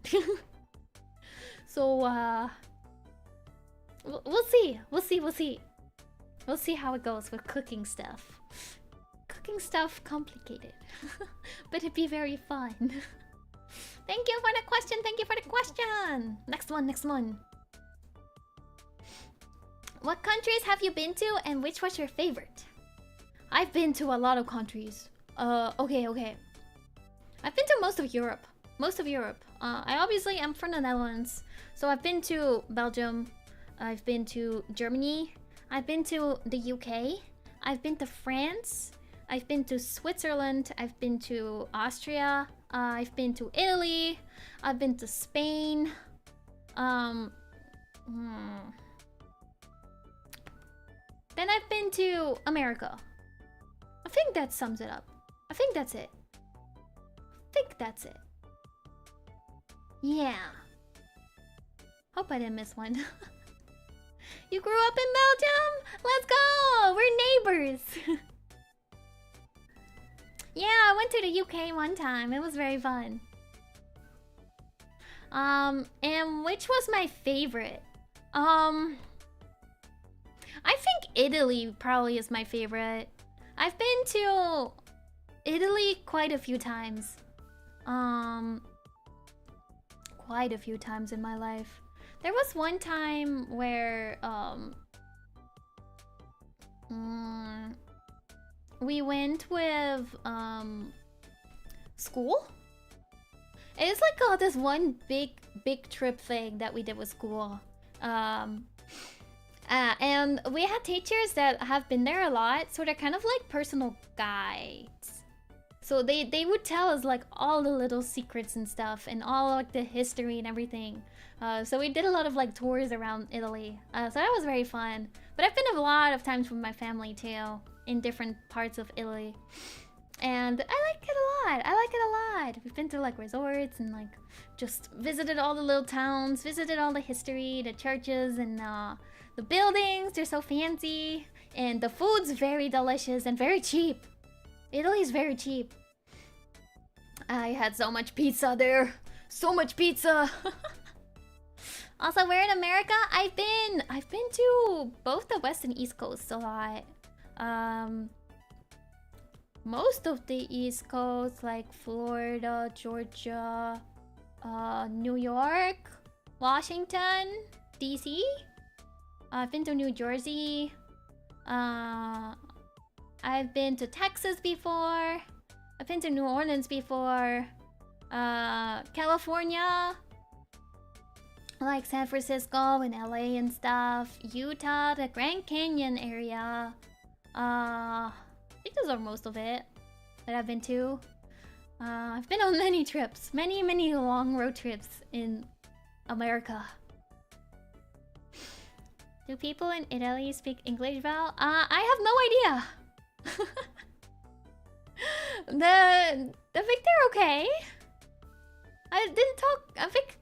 I don't think I talked a lot to the Italian people there, because mostly when I was there, I was younger and I would be with my family, so they would do the talking, and I would talk to my family. I spoke in Dutch, so Italian pizza is very different. You were correct. They're mostly thinner. They're very thin. Very tasty though. I think I prefer it. I'm not as much of a fan of like thick pizza. I like them to be thin. Thin and crunchy. Very tasty. Italy is very cool. Also, very good in Italy is the ice cream. Very tasty in Italy. There's all the little gelato shops. They make it fresh there. It's so good. It's so good. Recommend. Deep dish pizza is the best. That's valid. I appreciate all forms of pizza. But my preference lies in the thin ones. Thin crust. I see the pineapple people are here. I'm not against it. I'm not against it. It's not my favorite because I don't like pineapples. But that's just a me not liking pineapples thing. But I'm not against it. My mom really likes Hawaiian. Kefkin mama really likes Hawaiian pizza. Moroccan food? I've had like kebabs? I don't know if that's Moroccan though. Hello! Pineapple deserves to be on pizza. Valid. Yeah, I'm not against anyone that likes pineapple. I don't care. Let people like what they want to like. I am all for letting people enjoy what they enjoy. Yeah. But yeah, very much enjoy food in Italy. Very tasty. Very tasty. I want to go on another trip again. Another, like, adventure. We'd love to do that. Maybe travel with friends sometime. Explore an adventure. It's one of my favorite things to do. Alright. Next question. No worries, Nez. I hope you have a good time in the theme park. Make sure to take a rest. Do you live in the Netherlands? If so, how is it like to live there? I don't live there right now, but I used to. I used to live there for many years. I was born and raised in the Dutchland. It's very fun to live there. Things I really like about the Netherlands is that everything is really close. Because we're a very small country. Very small. So, very packed too. Very small, very packed. Like, if you look at us on the map, sometimes people don't even know we're here because we're so tiny. But that means that everything is very close. So you could like take a walk anywhere very easily. And there's always like people around. The neighborhoods, they're very cozy. We have like most neighborhoods that are like the same like styles. I don't know. I think it's aesthetically very nice. Lots of like brick. Lots of brick. I think it's cozy. I think stylistically, aesthetically, the Netherlands is very pretty. It's very cute. But yeah, you can easily take walks. So if I need something from like the store, I could just like take a walk there and get it and go home. And it's fine. But also we have so many bike paths. So it's very easy to get around easily with your bike. Very safely too. So you don't really need to drive. If you want to go somewhere further, there's public transportation on every corner of the street. So you'll be fine. you just get this little public transport pass and you beep it as you go on and you're good to go. Oh yes. Oh yes, we do. We have more bikes than people in the Netherlands. We love bikes. We bike everywhere. There are so many bike paths. It's very safe. All of the bike paths, they're pink. They're very pink. So you know exactly where you need to go. Most of them are separated from the roads too, so you don't have to worry about that. Everyone uses their bikes. We have so many bikes. It's the prime way to get around. Yeah, we're very known for being green. We have so many bike paths. We have so many windmills. I mean, we're the land of windmills. We are known for those. A lot of like water kind of power. So yeah, as a country, we're very, very green. Bike lanes, what a dream. I know, right? I know, right? So yeah, I really enjoy that about the Netherlands. It's just easy to get around. Easy to do things. And it's very cute. I love that it's cute. Food's very tasty. We have all the little shops that you can get things from. Very, very good. Very good. Day-to-day life is just very nice. I enjoy it a lot. I miss it a lot. Yeah. I think the downside of the Netherlands is the weather. It's like the UK. Like, you guys know, like, the UK. It just rains a lot. It's very much the same weather because we're, like, next to each other.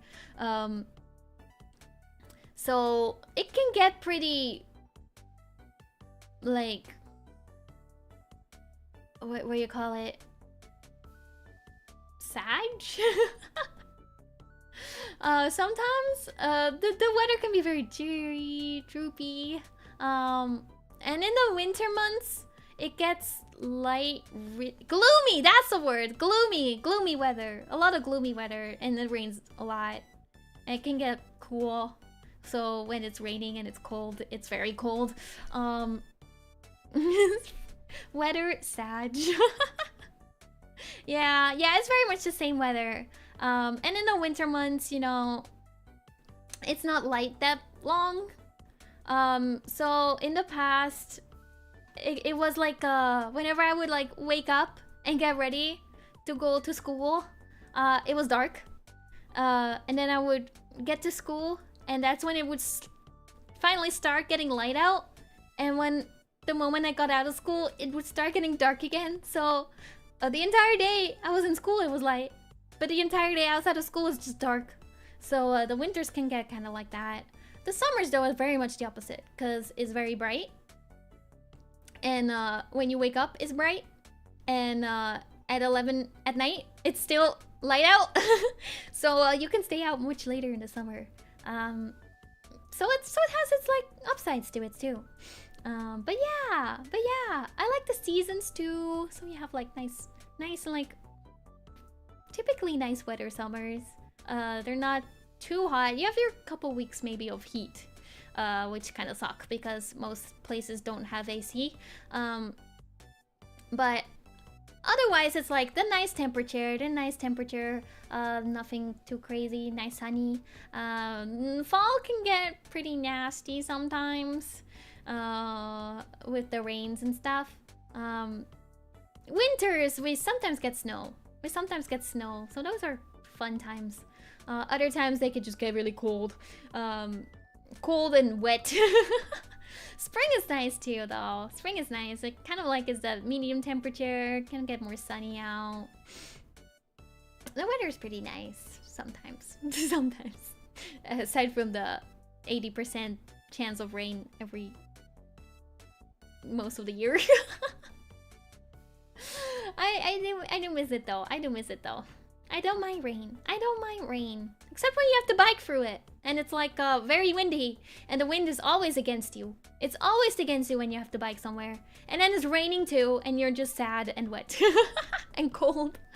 Oh my gosh. Your fingers get so cold. So you want to get gloves. But if it's raining, it gets wet. So your fingers are still cold. It'd be like that. Welcome back, Snaz. Welcome back. But yeah, I liked living in the Netherlands. I will elaborate more on the Netherlands when we do our Dutch stream, our Dutch culture slash Dutch culture. I guess culture is the way you say it. Just culture.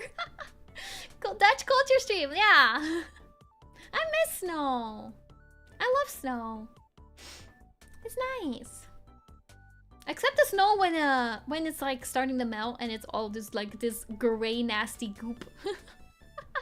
Very nasty, very nasty.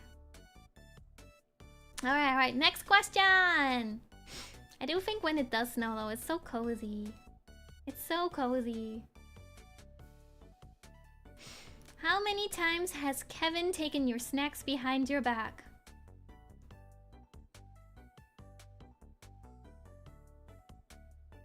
Kevin?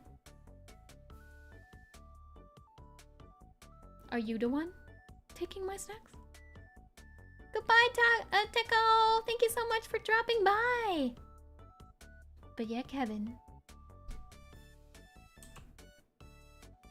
Are you the ones taking my snacks?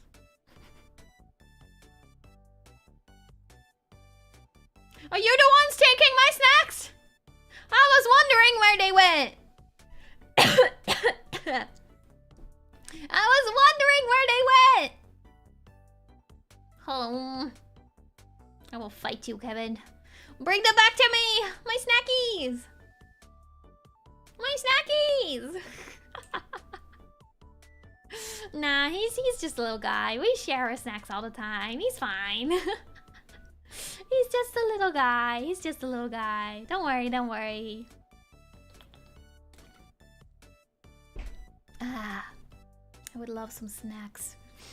I would love some snacks.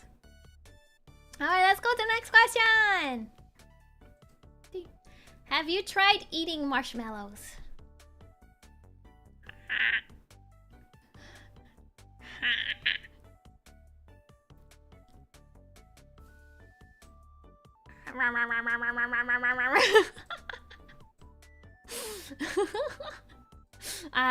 Oh, where did I go? Whoa. Stay. Oh my god. There we go. We're good. No, don't eat those ones. Yes. I used to eat marshmallows a lot. Like, there were times where you had like a barbecue. A barbecue. I couldn't handle the marshmallows. We have a barbecue, so sometimes we have marshmallows and we would roast them on the fire afterwards if we had like a fire of some sort. The campfire marshmallows are a typical thing. I don't like s'mores that much though. I think there's too much going on there. The combination of the marshmallow with the chocolate and then the cookie is I think it's too sweet. It's like this combination that is a recipe for a migraine for me. I don't know if anyone else experiences that, but whenever things have too sweet things, it does give me a headache. It does give me a headache. So I don't like s'mores, but I do like marshmallows. Ooh, hot chocolate with marshmallows. Yeah, that's so tasty. I also like the marshmallows just by themselves, as they be. They're very tasty. You guys ever like when you roast marshmallows and you accidentally set it on fire and then it's all black and goopy and you're just so sad? The perfect roast is hard. It's hard to find that line between browned, like underdone, perfect golden brown marshmallow, and burned. Very easily. Sometimes too is like when you start cooking them and they get like all soft on the inside and then they just slide off. They slide off and then they fall right into the fire and you're so sad. It's like, I wanted to eat that. Or when you try to eat it and it falls off into your hand and you're all sticky and gross. Yeah. Aw, that's valid, that's valid. True, true. You do kind of just peel off the black layers and you eat the rest of it. Don't waste a marshmallow. Don't waste a marshmallow. Rotate. I'm choking on myself. Oh my god. Water.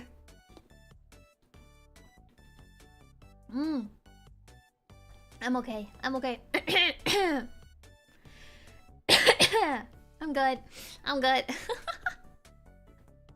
I choked on my own spit. It'd be like that sometimes. But yes, I like marshmallows. I think they're pretty tasty. Like grab your kitchen torch and blast some marshmallows. Listen, that does work. That does work. It takes away from the experience though. I know there's also marshmallows that aren't like marshmallows, but they're like the same thing in a way. Oh, we had a different word for them, but they're kind of just like the squishy kind of candies. They're very tasty too. I haven't had marshmallows of any kind in a long time though. Long time since I've last had marshmallows. Well, yeah, you definitely gotta be careful with the camping fires if it's like a dry time. Hot, dry time. Soft candies versus hard candies. It depends on what kind of candy we're talking about. I typically prefer soft candies, but I like the chewy kind. But sometimes I do really like the hard candies. But I guess my preference is soft candies.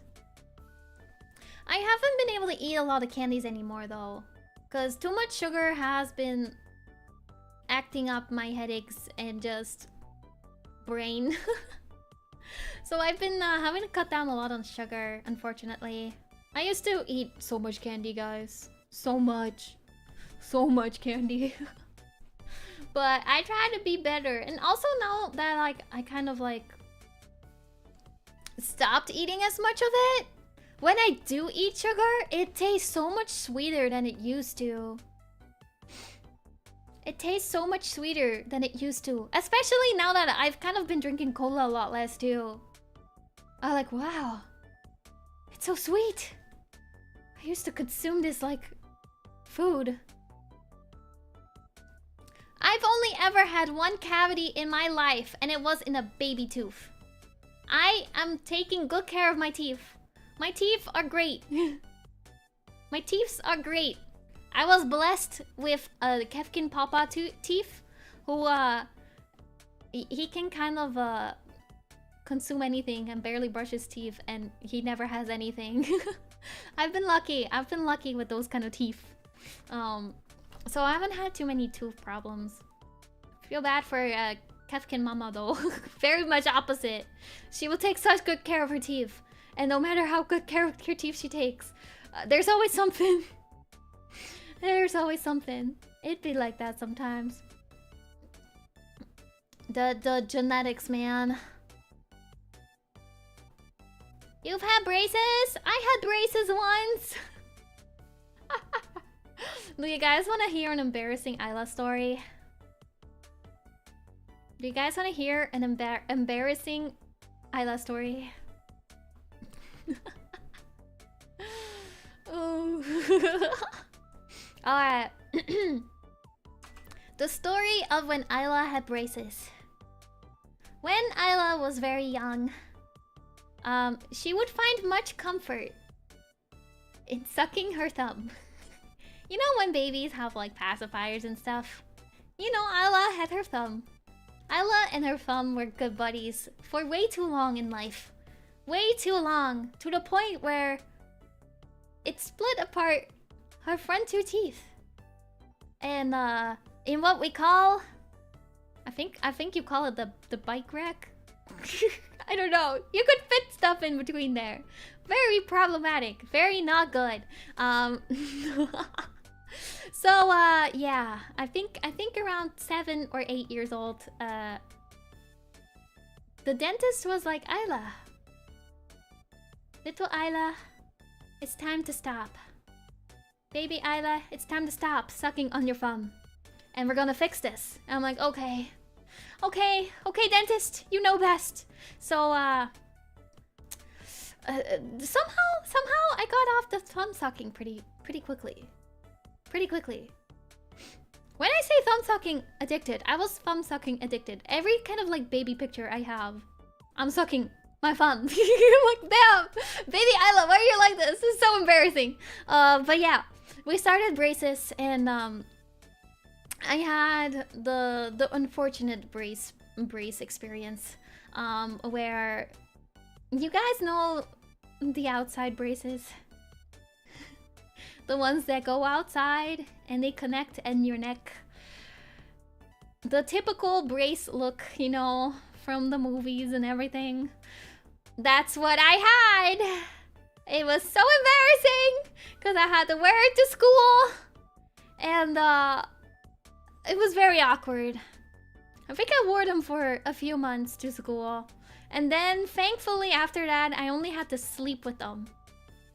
But my thing with that too was that they were kind of painful.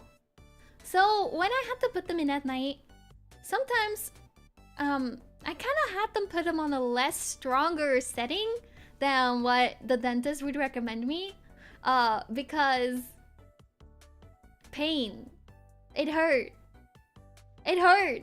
And I would unconsciously, if I put them on the correct setting and it hurt, in my sleep, I would take it out and put it away. So when I wake up the next morning, I'm like, why do I feel okay? And then I look over, and it's my braces perfectly packed away in their little container next to my bed. I'm like, Ayla, why are you like this? You need to wear these so you can stop wearing these. Oh, it's so painful. Then I had the normal kind. Welcome back, chat. I know chat died for a second. I think it's back. I think it's back. I think you guys are back. Let's go. Let's go. Let's go. But then I had the normal kind that were just on the teeth for the rest of the time, and thankfully I could stop putting in the outside ones. And yeah, I had it for like a couple years, and now my teeth are fine. Now my teeth are fine. It's okay. It's okay. It's okay. The fact that chat was that means that you guys couldn't talk to me about my embarrassing story. It's great. It's great. Yeah, they hurt so bad. Braces in general just hurt so bad. It sucked whenever you wanted to like eat something good and you had to chew and you couldn't because it hurt. And then like the ones that were on the teeth, they would like irritate your lips and stuff. It was constant pain. Awful time. Awful time. Yeah, that was my brace story. I don't have them no more, thankfully. I'm glad I'm not the only thumb sucker. I haven't sucked my thumb since then though. I don't do that no more. I have grown out of it. Little Ayla will stay in the past.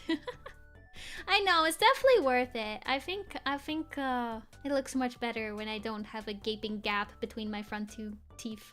That might have hurt me more in school than the braces did at the time.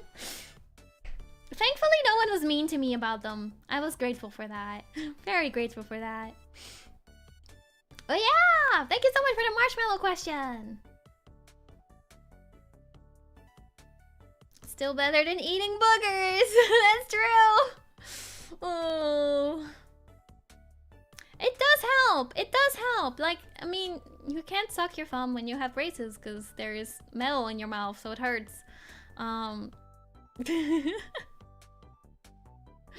And yeah, it can stop helping with that too, like biting nails and stuff. So it's beneficial for that. Gets you out of a habit. Didn't stop you, no, Ventum! Hang in there, buddy. Hang in there. Alright, next question!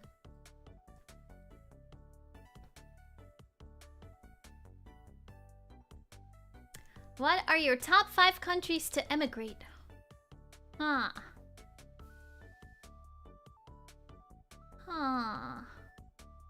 This is a good question. I don't really have any particular country I would like necessarily want to live in that I don't already have lived in.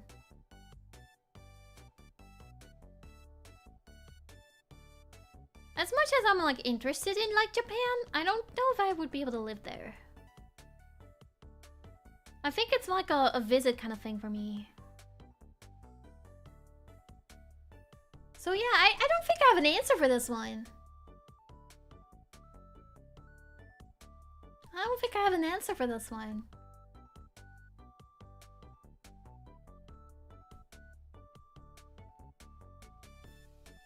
Yeah. I think it's be rough there as a foreigner. And, you know, having to learn the language and everything. Like, I sort of know how to speak Japanese, but not enough to get by on a daily basis. But I have an appreciation for it. I would like to visit and just explore it. I see. Yeah.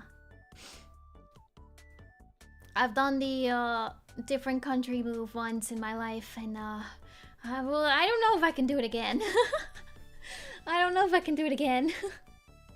I'm ready to settle in the places I know and I'm comfortable with. It's definitely culture shock. Culture shock. It's very different. Having to like get used to a whole different culture and stuff. It's rough. It's rough. So yeah, I don't have a question for this one. Or an answer for this one. But there's many countries I would love to visit. Japan would be one of them. I'd like to visit Australia one day. Though they kind of scare me with all the scary things that want to kill you.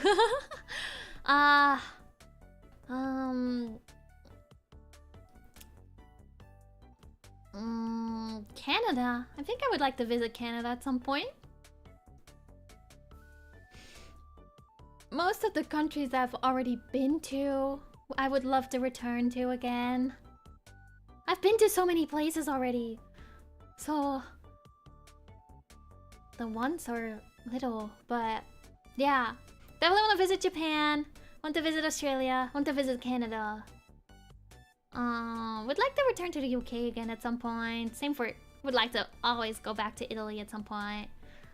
Switzerland, very pretty. I've been there once.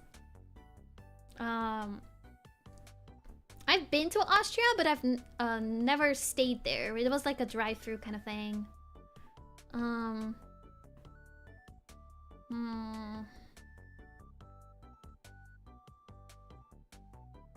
Most of Europe, honestly. Yeah. Yeah, I'm always down for exploring. So, I'm mostly like open to any kind of area. I love learning about different cultures and different countries and exploring different kind of areas and stuff. So, any, honestly, any. But yeah, living-wise, I would like to stay where I know and I'm comfortable with it. Alright. I didn't speak English until I was like 8, 9? Is when I really was getting into it. I also had to learn English at school. I always had to learn English at school, but then I mostly learned it from the internet slash video games and anime and TV and movies and stuff. Yeah. Alright. Next question.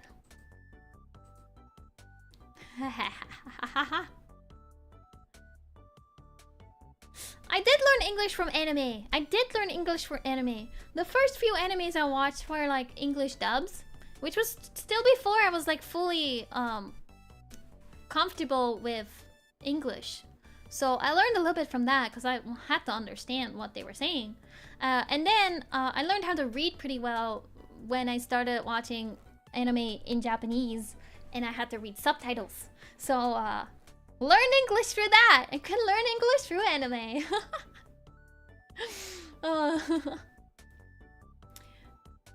Did they teach British English? They did. They did teach me British English, which is fun story. Another fun story. When I came to America, I had to take like an English proficiency test.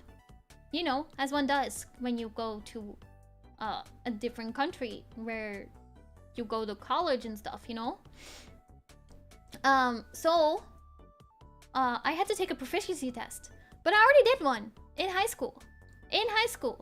Because there was an option in my high school where you could take a specialty English class and you ended off with the proficiency test. So we did that and I passed it. I think I had a B in it. I was like, okay. My speaking was rough at that time. The rest was pretty fine. But I passed it, so I got it. But then I was like, oh great, I don't have to do that when I was applying to American colleges, you know?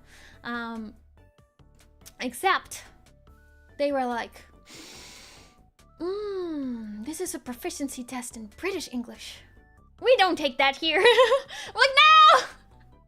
So I had to do it again.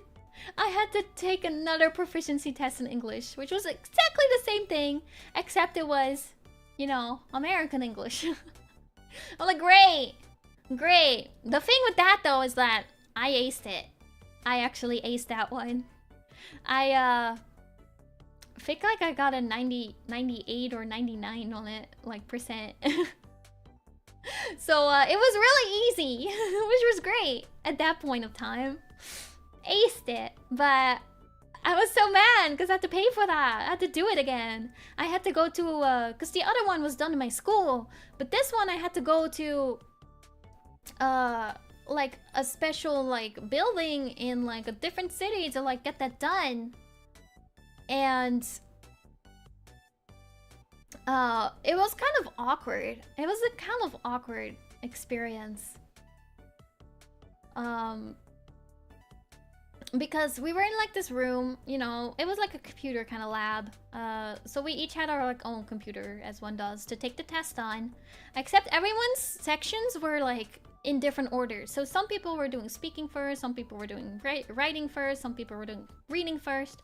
So there were like random moments of time where people were like speaking in the room because they were doing the speaking part. I'm like, hello? It was so awkward. So when it was my turn to speak, I'm like, this is this quiet room, everyone is taking their exams, and I have to start speaking. I have to start speaking. It's so awkward. But it passed it. It was fine. It was fine. Do you also have those English speakers with a British accent? More British than the royal family in the Netherlands? We do.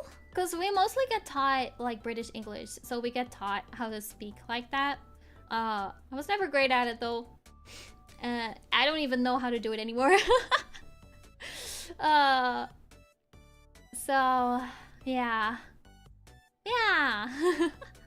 Now I just speak not British English. I speak more American wise English. Yeah.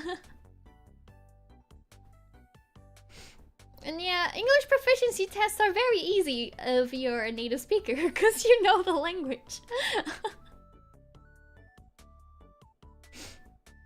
Bull. Water.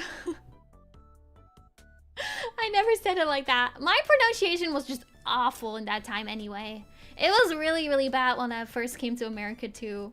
It was really bad because I wasn't very familiar with speaking English. So I could like read and write and understand it just fine, but speaking it was still kind of rough for me. And forming sentences was really hard. I don't know what it was about sentences, but trying to come up with sentences in the moment when you're not too familiar yet with speaking it is hard. It's hard. But, you know, as you're around the language for a long time, you get used to it. So now I'm like completely fine. Obviously, I'm here talking English right now. I think I still have like a very slight accent. I can hear it. I don't know if you guys can hear it, but I can hear it. It specifically comes out when I'm like excited or angry. When I'm very heated about something. Somehow my accent comes out more prominent in those kind of areas. Thank you, thank you! Yeah, it's slight at this point. It's very slight. It's there, but it's slight. I think it's I'm gonna like just mark it as a little charm point at this point. A little charm point. My little unique way of speaking. As long as people think it's cute, I'm fine. I hate it on myself, but as long as people think it's cute, I'm fine with it. Thank you! Thank you, thank you, thank you! Also, I opened this question and we haven't answered it yet. How are your Mario Kart skills so far? I'm sweaty, guys. I've trained. I've been training. I think they're pretty okay. I think they're pretty okay. I'm able to beat Zhuni now. And Zhuni's pretty sweaty. Zhuni is pretty sweaty at Mario Kart. I'm very excited. Yeah, I'm stinky. I'm stinky. I'm stinky. I'm very excited to play with you guys. I'm still waiting on the capture card, so I can't play it yet. But soon! Soon we'll play Mario Kart. We'll play Mario Kart. And I can show off my skills. I know, I think... It was only one day, though, that I was beating Zhuni. He might have just had an off day, too. Who knows? Because before that, he would kick my ass every single time. He's very good at Mario Kart. He's very good. He's very good. Thank you, thank you! But I definitely hope to do one of those streams soon. When the capture card comes in, let's go. I got all the trophies in 200cc. I got all the trophies. You remember when my power went out? I just played for 5 hours straight and I got all the trophies. I had nothing else to do. I'm like, I'm just gonna train in that moment. And yeah, I learned.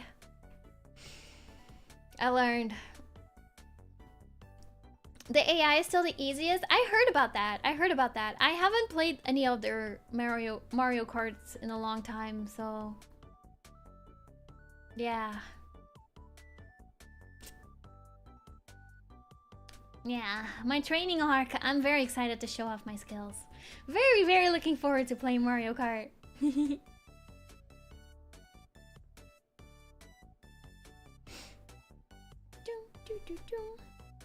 I be Goku? I don't know. I don't know. I haven't challenged Goku. We'll trade for it. We'll trade. Alright, alright. Next question, which is also the very last question I have. Unless someone else submitted questions since I started the stream. I will check after this one. Otherwise, this is the last question, guys. Alright. Favorite childhood movie? Oh god. Do I have an answer for this one? I'm really bad with favorites. I'm really, really bad with favorites. It's like those... It's like it changes all the time. It changes all the time.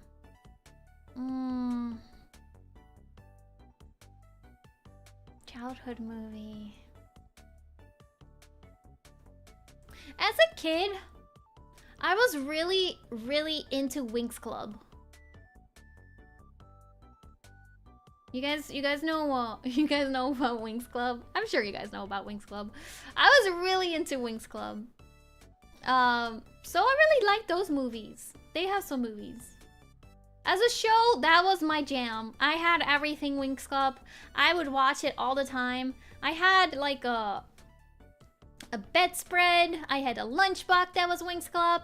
I was collecting the dolls and everything. They had like these sticker collections. So I would like go to the store and beg my mom to get me one of those like packs. That was my first gachas, guys. My first gacha was Winx Club. Winx Club stickers. I had this like collection book and I would collect them all. And some are like the fancy ones and stuff. I love those. I love those. And yeah, they have movies. They have movies. They're 3D animated actually. They're kind of good. I really like them. They're kind of fun. But yeah, I loved Winx Club. I do love How to Train Your Dragon. I absolutely adore it. But I don't know if it was a childhood movie for me. I didn't watch a whole lot of movies. I remember with Winx Club though. when the first season was like coming out, I was like watching it. I watched it on TV. I remember it very clearly because I was still when I was like in elementary school. It came on every Wednesday, around like 1 or 2, somewhere around that time. I think it was like 2. And Wednesday was our like shorter days at school, so we get out early. I think we get out at like 1 and then it would come up at 2. So we go home and my mom would make me lunch and then I watched Winx Club. I watched a Winx Club episode for that week. And there was one time my friends invited me to a birthday party. So I had a birthday party and it was on a Wednesday afternoon. I think we went to the pool or something. And I was like, Mom, this is the season finale. You have to record it for me, Mom. Please. Please, you have to record it for me. So I went to my party. I had a good time. It was a pool party. We went to like a public recreational pool. Like I had all the slides and all that kind of stuff. Very, very fun. Hello, welcome, welcome, welcome. And goodbye, Phantom. Thank you so much for dropping by. And then I got home and I was like, Mother, I must watch the season finale. And my mom looked at me and she was like, Ayla, I'm so sorry. I forgot. I was like, Mother. Mother! No! Oh, I felt so much pain in that moment. I felt so much pain in that moment. It was so sad. It took me another few months before I was finally able to watch the season finale. Because that was kind of before I had like the internet. And like, you know, it was like it came on once a week and it's a new episode every week. It started the new season the week after. So I missed it. I missed it. I missed the finale of the season. I was so mad. I was so mad. I was so pissed at my mom. Don't worry, Mom. I understand. Life as a mom is rough. But when I watched it like months later, I was like, oh, it kind of turned into my favorite episode too. It kind of turned into my favorite episode. But I was like, oh, this episode is so good. It was season 1 finale. This episode is so good. Look at them go. They're bonking people. Let's go.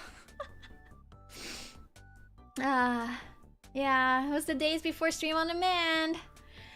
We would wait. I would watch TV on cable. I had to wait.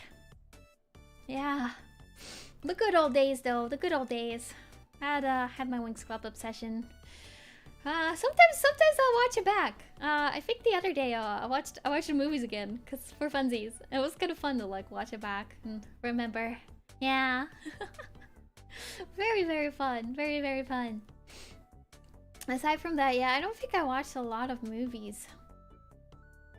Not a lot of movies.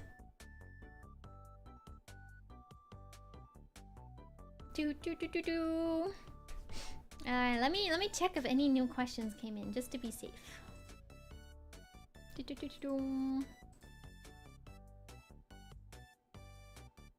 Oh. We did! We have more questions! Okay. Hold on, let me grab these.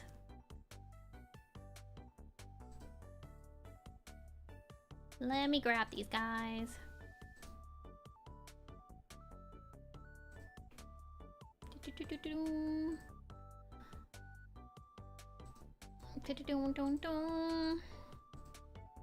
Gotta save them.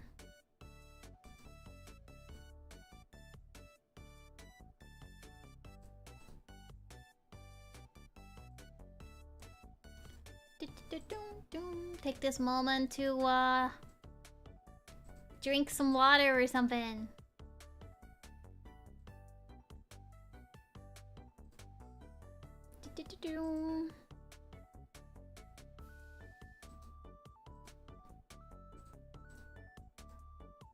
Some of these are funny.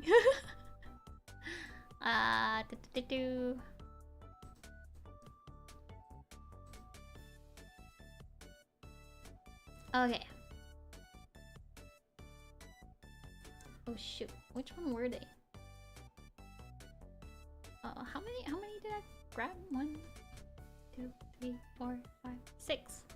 6. Okay, so it'll be the 6. 6 questions. I'm gonna drop them right in here. Wait, these are different.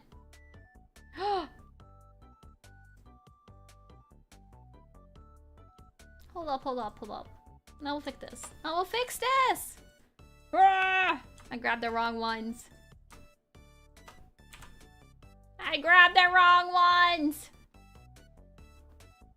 Also, yeah, Marshmallow is a Japanese site. Okay, these 6.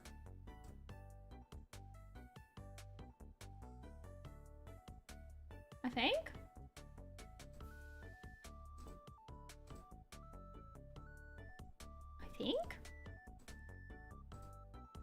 Yeah. Okay. There we go. Oh god. I got this, guys. I got this. Leave it to me. There we go.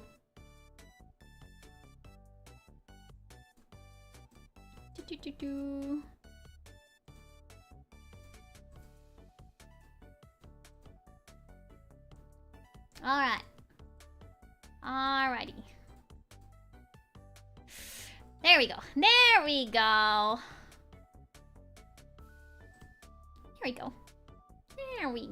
Okay.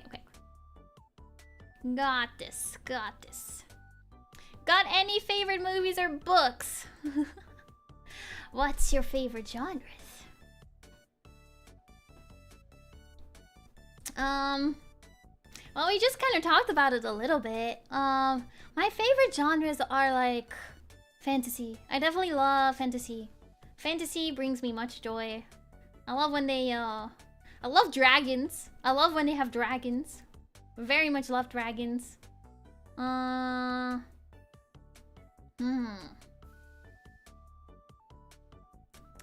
Yeah. Fantasy detective stuff is kind of cool. I love detective kind of stuff, like mystery stuff.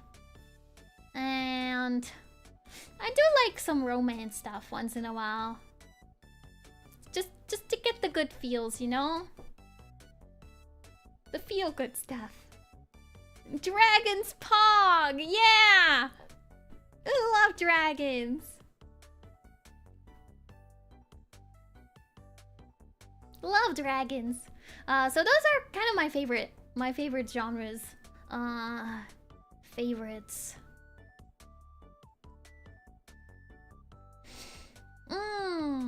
I know there was this childhood book series I was really into.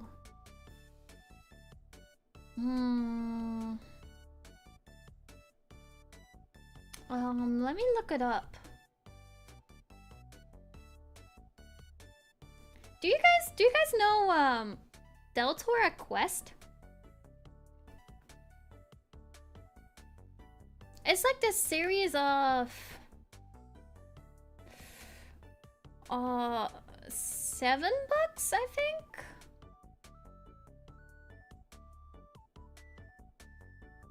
I used to read them a lot as a kid. Ah, they actually made an anime out of it though. You guys don't know about it. You guys don't know about it. It's so good though. It's so good. I recommend it. I recommend it. But it's definitely a book series I really loved to read when I was young. The times where I still read books. I still read books. I don't remember much about the times where I read books. I just remember that book series. Yeah. I don't read much anymore. I don't read much anymore. But it's very fantasy style. Like hero journey kind of thing. Deltora Quest anime watch along. I would love to watch this anime with you guys. I've been meaning to rewatch it again. I need to figure out how to do watch along streams. Where we it's like can I do that on YouTube? Or would I have to do that on the Discord or something? I don't know. I have to look into that. But I'll put that one on the list. I will like educate you guys on Deltora Quest because it's kind of good. It's kind of good. It's very much a classic, you know, fantasy kind of story where they go on this journey. Oh, okay. So we all watch it together, but I am like talking, but I'm not showing the video. I see. I'll look into that. That sounds fun. Maybe we can make it a member stream or something.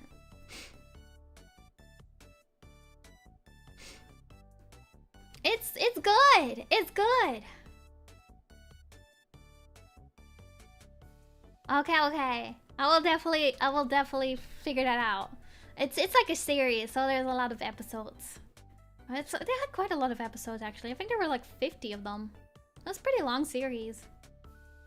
It was good though. Very good. Very good. They go on these quests to retrieve these jewels.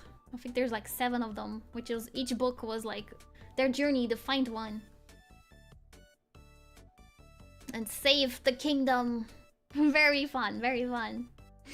Yeah! Alright, next question! You are watching television. Suddenly you spot a wasp crawling on your arm. How do you react?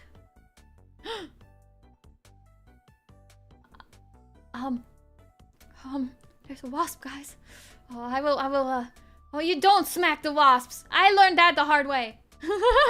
You don't smack it.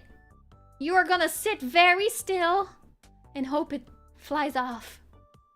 And then you run. Panic internally. Exactly. Panic eternally. Sit very still. Wait for it to move away. Pretend you're not there. Become a tree. I've been stung by wasps like twice. The moment you smack is when they feel threatened and they will sting. They will sting if you smack. Oh, there was this one time. Okay, more story time. More story time. I can't remember if I told this story before actually. Little Ayla was sitting in the car in the back seat as little Ayla does, and we were driving, and Ayla was a little tired, so I was resting my head on the side of, you know, the car / the seatbelt and stuff, and suddenly there was this really sharp pain in my cheek, or like my chin kind of area, and I started crying because I'm little Ayla and I feel pain. And apparently there was a wasp on my seatbelt, and it stung me as I was leaning on it. And it was like on my like chin area. It was like a painful part. That was a sad time in my life. And one time I got chased by a wasp too, and it stung me. It was so sad. Me and wasps don't get along. Me and wasps don't get along. Little Ayla was not having a good time. Now I don't go outside, so I don't have to deal with that either. Sometimes wasps make their little nest right in front of my door though. And like, they're kind of just there. I think the neighbors remove it or something. But they're like, ooh, I would just quickly walk past them and then run. I know, touching grass, traumatizing. Traumatizing. So yeah, that's how I would react to this wasp. Don't move. Pretend it's not there. Pretend you're not there until it leaves. And then you get out. You take a run for it. Alright, next question. What's your favorite Dutch proverb? Let me look up what proverbs are again. Proverb.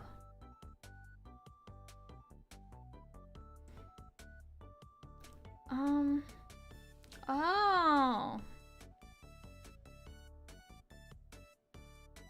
So like a saying of some sort?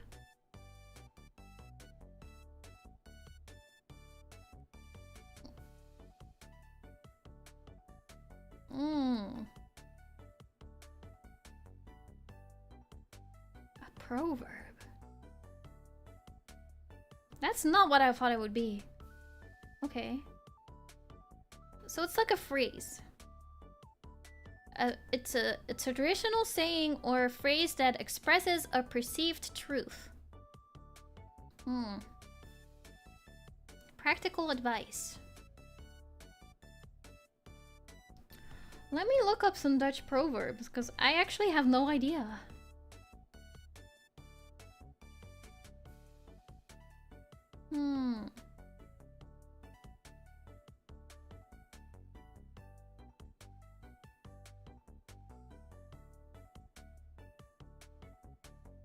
Alright, Wikipedia.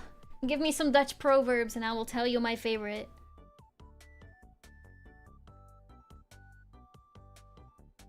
Give me a list. Alright, there we go.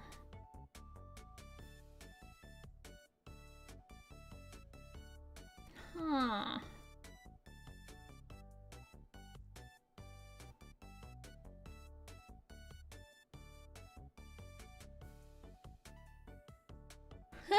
Wait, this one is kind of cute. Okay, this is gonna be my favorite. To bell the cat. Which means to carry out a dangerous or impractical plan.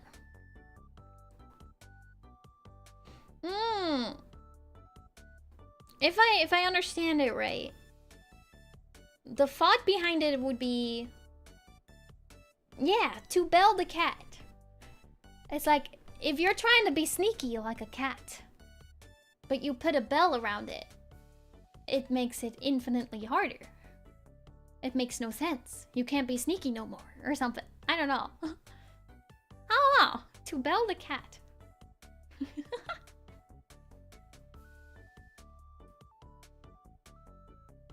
Fascinating.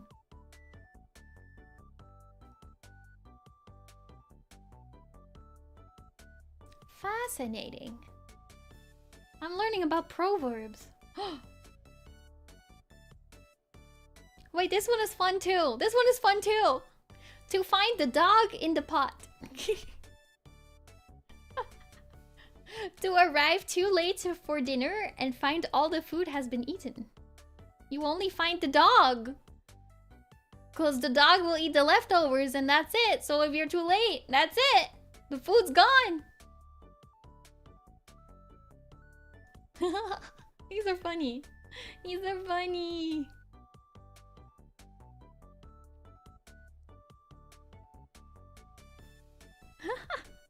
I don't need a bell.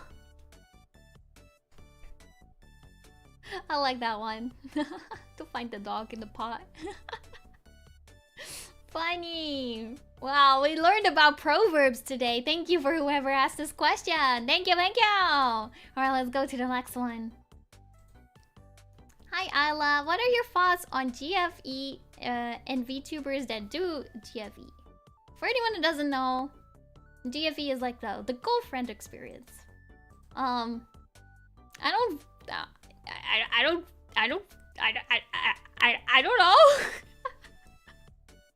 I think it's fine. I think it's fine. Do I do it? I don't think I do. I'm just me. I'm just me. I'm just having a good time. Do with that as you may. Hello, hello, welcome, welcome. I really don't. but I don't mind people that do. I think it's a way, a personality to take on, a way to approach it. So if VTubers do it, I think it's fine. I don't personally do it though. I'm just having a good time being me. The good friend experience! The good friend experience! Yeah! That's what we do here. We're good homies. The good friend experience. I like that. I like that. Yeah, it's a different thing for different people. Good friend Ayla. Thank you! Thank you, thank you, thank you. I like the good friend experience. We're homies having a good time together. Yeah. Alright, next question. Why are you so cute? I don't know. Thank you. Whoever said this, thank you so much. Thank you so much. I'm just a silly little guy. I'm just a silly little guy having a silly good time here. You cute, thank you! Thank you, thank you, thank you! Alright, I think the next one is now the last question. The last question of today's stream. Hello, Ayla. Since you're a beast tamer, which animals would you befriend in this world? There's no max limit. I just want to know about which animals are your favorite and you don't mind befriending. I love animals! I love a lot of animals. I would befriend all of them, honestly. I would befriend all of them. But particularly, I love cats and dogs, you know, the typical ones. I really like birds. I would love to befriend chickens. Lots of chickens. I like birds. I think they're very funky. They're kind of silly. Raccoons. I adore raccoons. I wish I could befriend them without them being feral. But they look very squishable. They look very squishable. I really like frogs. I love froggies. Froggies are very cute.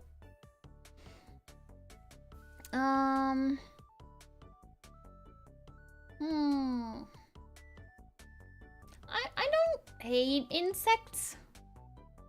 I'm okay with them. I'm okay with them.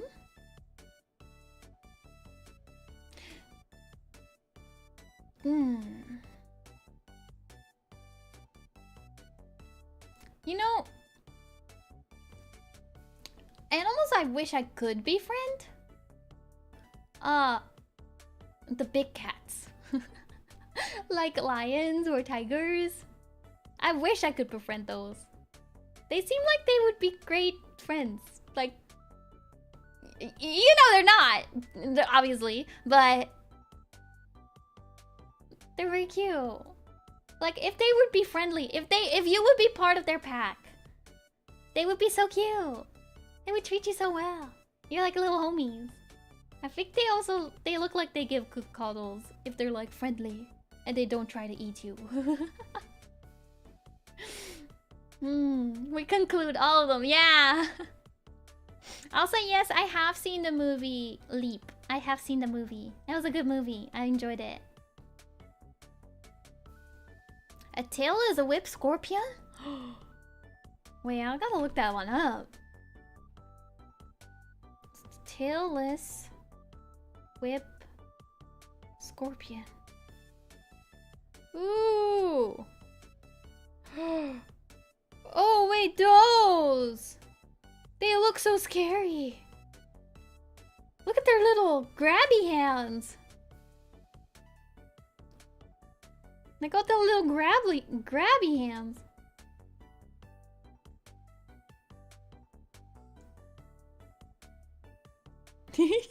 Their little claws.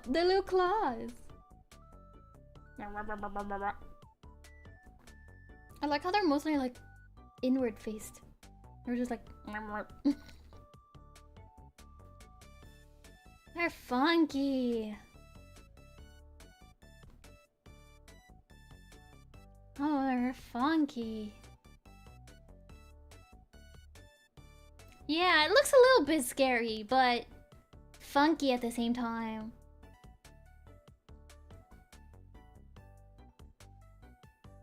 I do like lizards and stuff. I think lizards are kind of cool.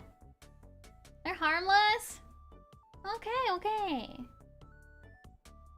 Oh, they're friendly. They're friendly little guys. Sometimes they just look scary, but they're not. They're just good little guys. They're just good little guys. I appreciate all animals. Some are kind of scary though, but am I scared of them? Sometimes. And I will run away. Probably. But I can appreciate all animals. Yeah.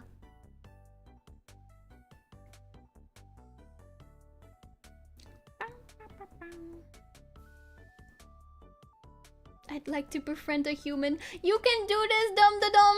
You got this. I believe in you. I believe in you. Yeah, I think it's natural to be scared of some animals. I think it's natural to be scared. Especially the ones that are like dangerous, you know? Everyone has things they're scared of. But that don't mean they're not good animals. That don't mean they're not good animals, you know? Yeah. I love animals. I want to own a pet one day. I want to own a pet one day.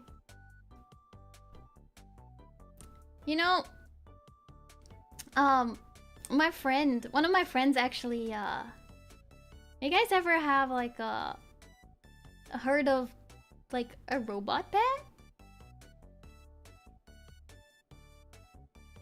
I would love a chicken as a pet one day. I want to have a chicken coop, a little chicken coop. But my friend has this like little robot. This little robot. I forgot what its name was. But it's like a little robot pet. And you can like rub his little head and he reacts to it.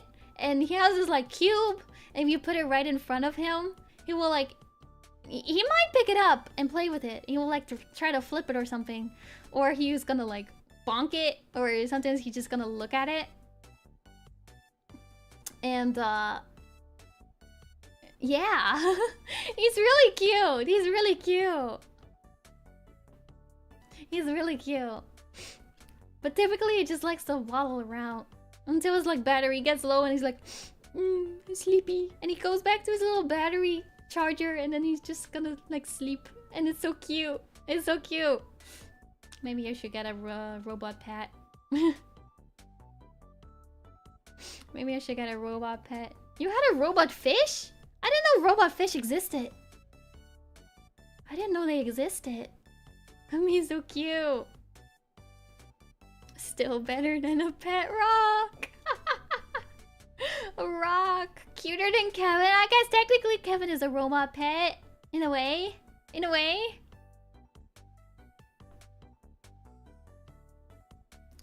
I don't think anyone can be cuter than Kevin though. Like we can Did my mouse die? No, it didn't.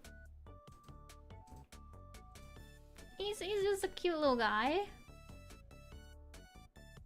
He's just a cute little guy.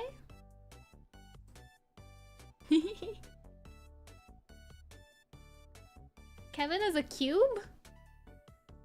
Kevin is a cube? What would that look like?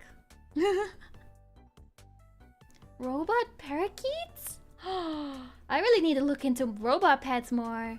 I can't really have a real pet right now, just because I don't have the space, time, or money to take care of one, and I don't want to do that to a pet unless I can properly take care of it. But a robot pet, that'd be so cute. A little friend. I would love a little friend.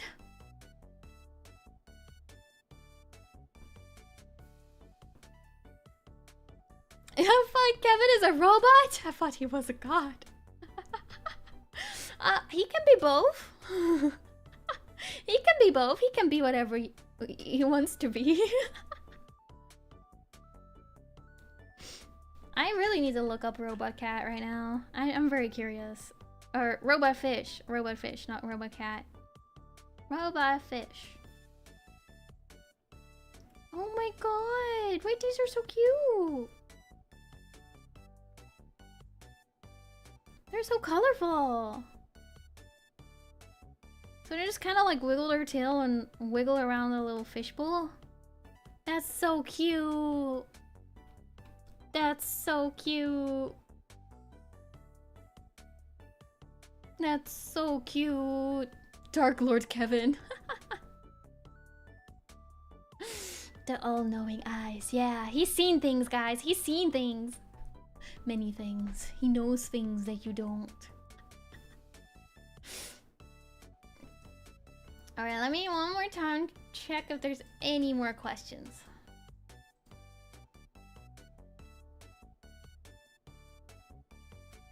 Oh my god. There's more questions. Alright, I'm not gonna save these and pull them in because it's too much work. Alright. Do you have a favorite game series? And if so, which one? This one is also hard because I don't quite know. I don't quite know what's my favorite. I really don't quite know what's my favorite game series. I like a lot. I think it might be like The Sims. I've played The Sims for so long since I was younger. So I've played The Sims like a lot. I started when it was like The Sims 1. The Sims 1. I don't know if you guys know The Sims 1 very well because it's pretty old at this point.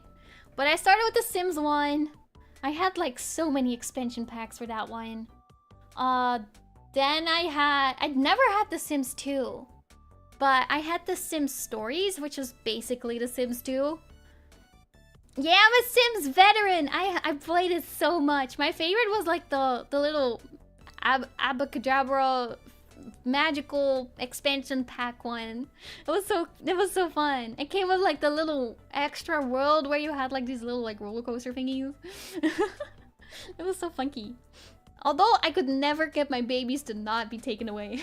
Never. No babies for Ayla. But yeah, then I had the stories one, which was basically The Sims 2, except they had a storyline.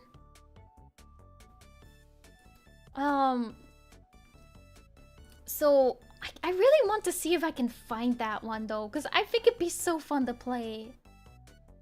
They had the life stories, which were the stories were mostly focused on like the main character's life kind of stuff, so like work and romance or whatever.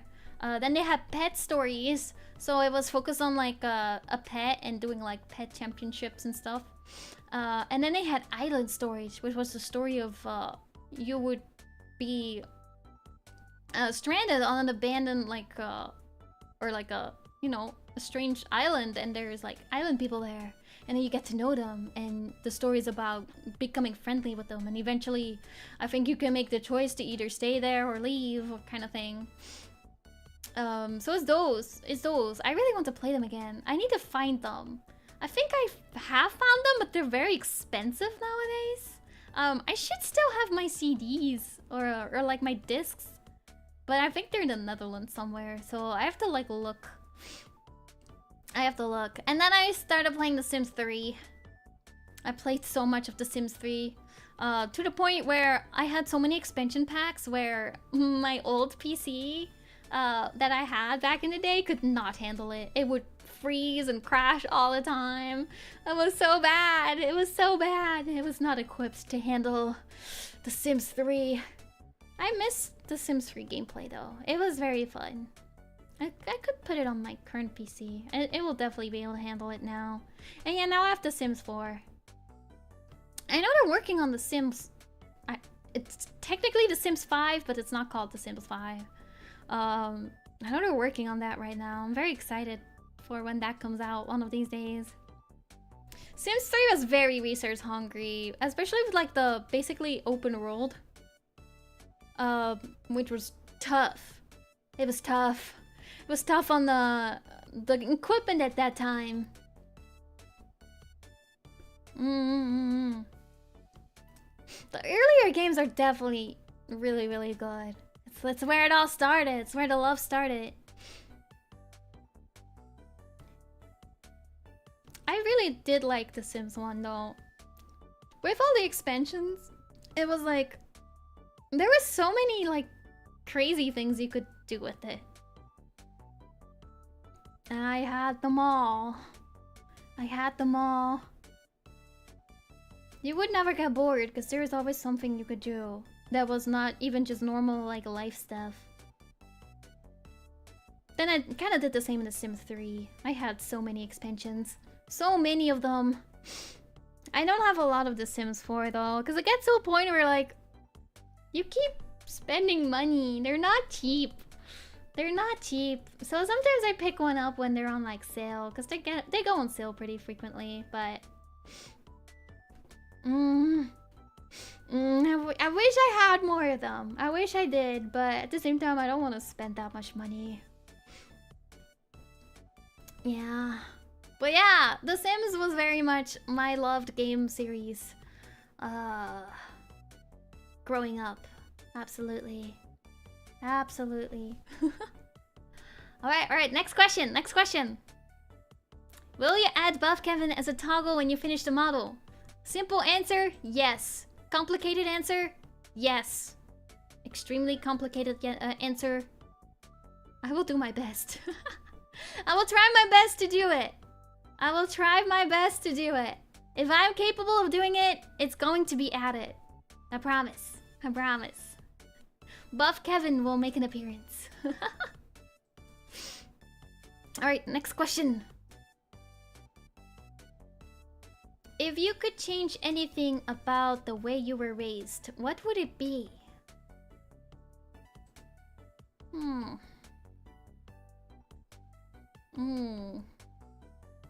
Thank you! I'm not quite sure. I don't really have any problems with the way I was raised. I had a good childhood.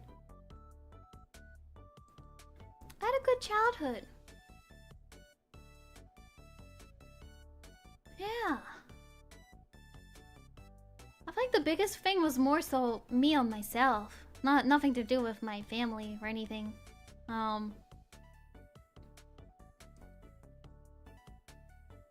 Be less afraid of liking the things you like. And don't be afraid to be open about your hobbies and your interests. Because I got very much shut in after...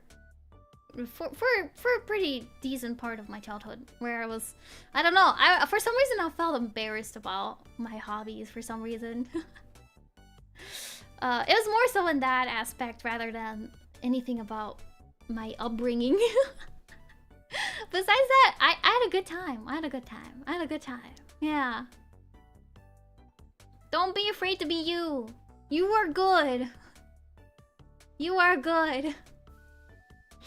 Very important lesson. Very important lesson.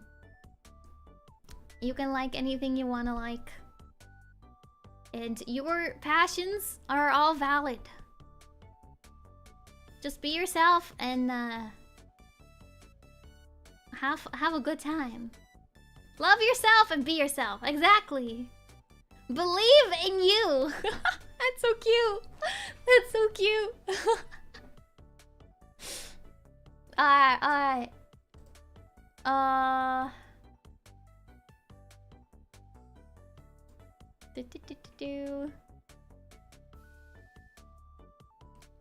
Next question. Next question. Love your streams. Any scary urban legends or monster stories in the Netherlands?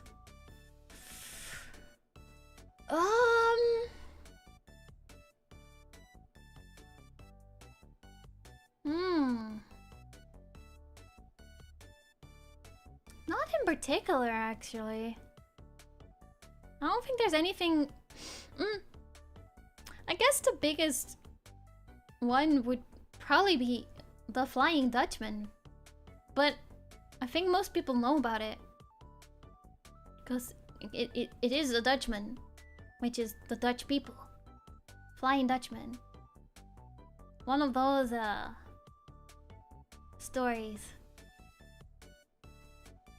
Because there was a lot of like they did a lot of trade over the oceans and stuff with the ships back in the day. So there's a lot of like water kind of ship kind of spooky stories about missing ships and how it's a flying ghost ship kind of thing. Yeah. It's about a Dutch ship, so the Flying Dutchman. Besides that, nothing much aside from like most of like those kind of stories are about when the plague went around kind of things. Witch hunts and stuff way back in the day. That kind of stuff.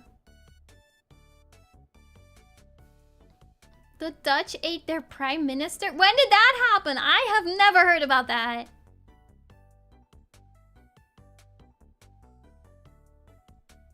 I have never heard about that.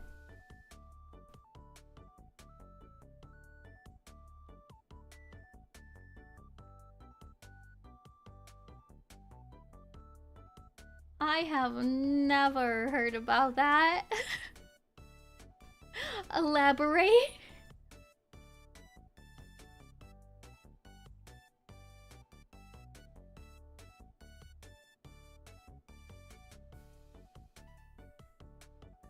Elaborate, please? Also, yes, the Flying Dutchman was a Dutch ship. I believe. It was part of like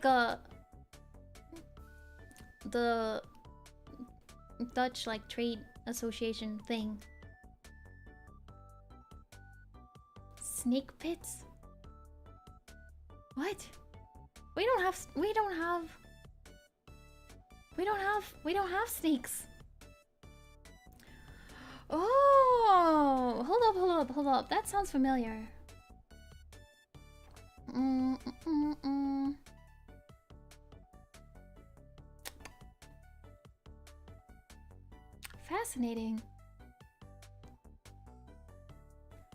Fascinating. Okay.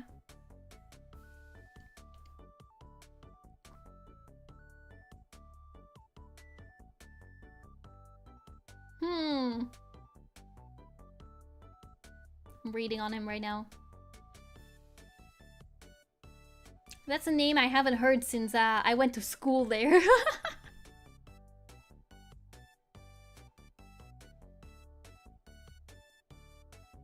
Oh, wait. I do remember.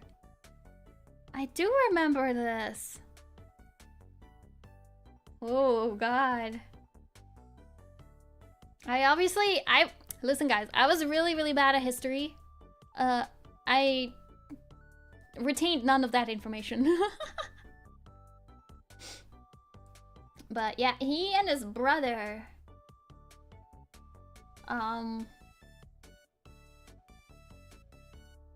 were partially eaten by rioters. That's yeah, okay. Fascinating. Yeah, you just unlocked like a Dutch history lesson. I'm like, oh god, I never paid attention in those classes. This is why I don't remember it now. Fascinating. Ooh. There's this like a it also exists in the UK. But there is this like haunted house kind of thing in Amsterdam. It's called Amsterdam Dungeon, and you have one in London too. It's called London Dungeons. But they're like a haunted house, except it's like you go through different rooms, and each room is themed after a different kind of like legend or even like real stories of the past that are like scary and freaky. And it's very immersive because you're basically part of the experiencing of the story. So the actors are like basically characters from that, and you're basically in there. So there's like the Jack the Ripper kind of room where you're in there, and then it gets night, it gets dark, and you hear all the slashes as the Jack the Ripper is coming to get you kind of thing. So all the rooms are very immersive. There was like a witch trial line where it was fun. I went with Kefkin Mama, and she was taken. She was taken.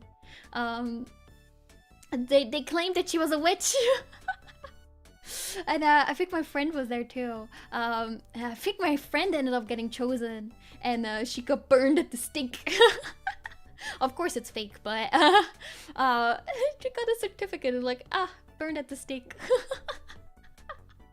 So it's very immersive, but it talks about a lot of like the more European kind of urban legends, stories, horror stories. It's very cool. I know the one in London, I went there when we went to the UK. It had like a ride at the very end, which was like one of those drop rides. It just drops you. And it was like themed that you were getting hanged at the very end. It was so scary. You were guilty. You were guilty and you will pay for your crimes.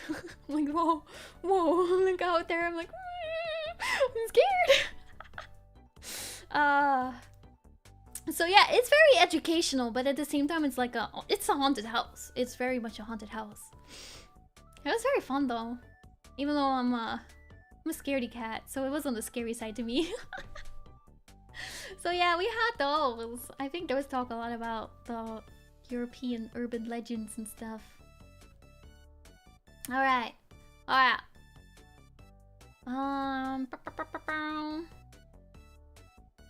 Last question.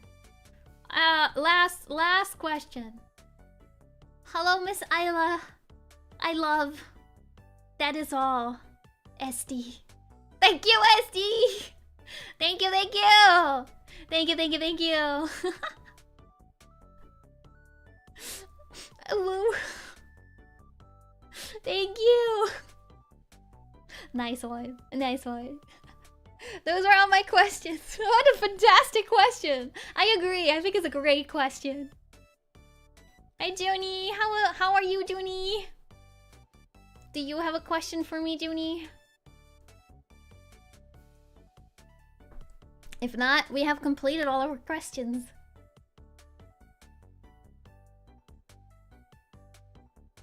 Alive and functioning. That is good. You have questions? Oh, okay. Okay, go ahead. Oh. Oh, okay, okay. I guess I'm getting asked those another day. Alright.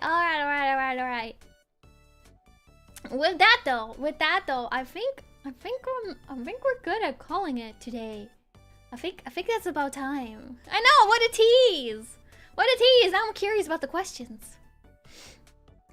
I will put out a schedule for next week tonight. We got hit by the to be continued. But yes, tonight I will put out a schedule, but I can talk about 2 streams that are happening next week, because they're happening tomorrow and the day after tomorrow. Tomorrow, guess what? Good what? We're gonna collab with Zhuni. And guess what? Remember when at the start of this stream we were talking about me sneaking into a college classroom and when I probably wasn't supposed to be, and the cops were kind of there and following us for a little bit. So what if we did get caught and we're going to jail? And I take Zhuni with me. What if both Zhuni and I are in jail? And tomorrow we're gonna play a way out and we're gonna escape jail. I'm just here to support. What do you mean, Zhuni? You've committed crimes. You needed Kevin. Kevin doesn't like that. So yeah, tomorrow we're gonna play a way out with Zhuni. I'm very excited. I've been wanting to play this game. It seems to be very, very funny. It's gonna be very funny. Two little guys escaping prison. Let's go. I guess therapy didn't work out for Zhuni. Yeah, who knows? This is what our It Takes Two relationship has ended up with. We're now in jail. We're now in jail. So yeah, that's happening tomorrow. And on Tuesday, we're going to play Uno with... it's another collab. I did nothing wrong. That's what everyone that's done something wrong says, Zhuni. On Tuesday, we're gonna collab with Karimara, Amoria from VNU, and Leola from High Holo. I'm so excited to collab with these 3 amazing ladies. I'm very excited. I hope we're still gonna be friends after Uno, because you guys know how I get during Uno. I'm so excited. So yeah, definitely be there. 3 of us are all streaming our own POVs, so there's very much fun to be had from different angles. I'm very excited. I don't know. Tomorrow's stream, it's gonna take place at 2 p.m. Eastern time, and the Uno collab is going to be actually pretty late.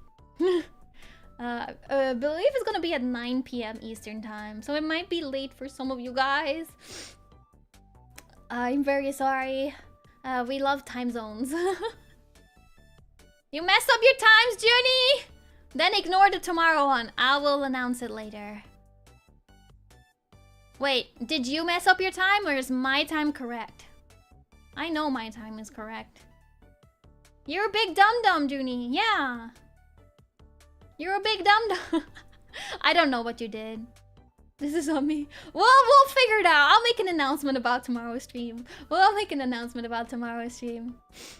think that's 3 of them. I'm so sorry. You'll be there though. Thank you. Thank you. I'm very excited to see you guys there. And I will announce what's going on for the rest of the week as well. Yes. No, Martin! I am so sorry, but the VODs will be there for anyone that might not be able to make it. And yes, I will look into the emote stuff. I will look into the emote stuff and be sure that it's I don't lose them, because that would be so sad. And maybe we'll do another emote drawing stream this coming week, so we can start filling them up. We need to finish the CODA one, and there's so many more ideas that you guys had, so I would like to draw them out so we can have more emotes for you guys. So yeah, we'll figure it out. I will announce it later. No worries, no worries. More emotes, let's go! But alright, thank you guys so much for chatting with me today. It was so fun. Also, thank you to everyone that submitted their questions. It was so fun getting to talk about random things with you guys. We need to do this more often. See, I'm more comfy with Zatsus now. I'm more comfy with the Zatsus. Let's go! You're welcome, you're welcome. Thank you guys for being here and being so supportive. I will see you guys tomorrow, okay? At a to be determined time. To be determined time. Alright, guys. Let's see. Bum, bum, bum. Do, do, do, do.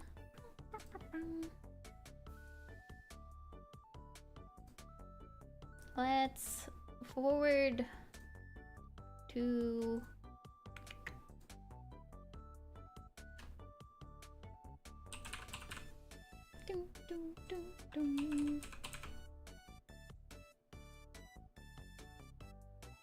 Okay. Alright, guys. Sorry. Have a good night, everyone. I hope to see you guys tomorrow or any other time this coming week. Thank you. Take care, everybody. Bye-bye, la. Bye-bye, la.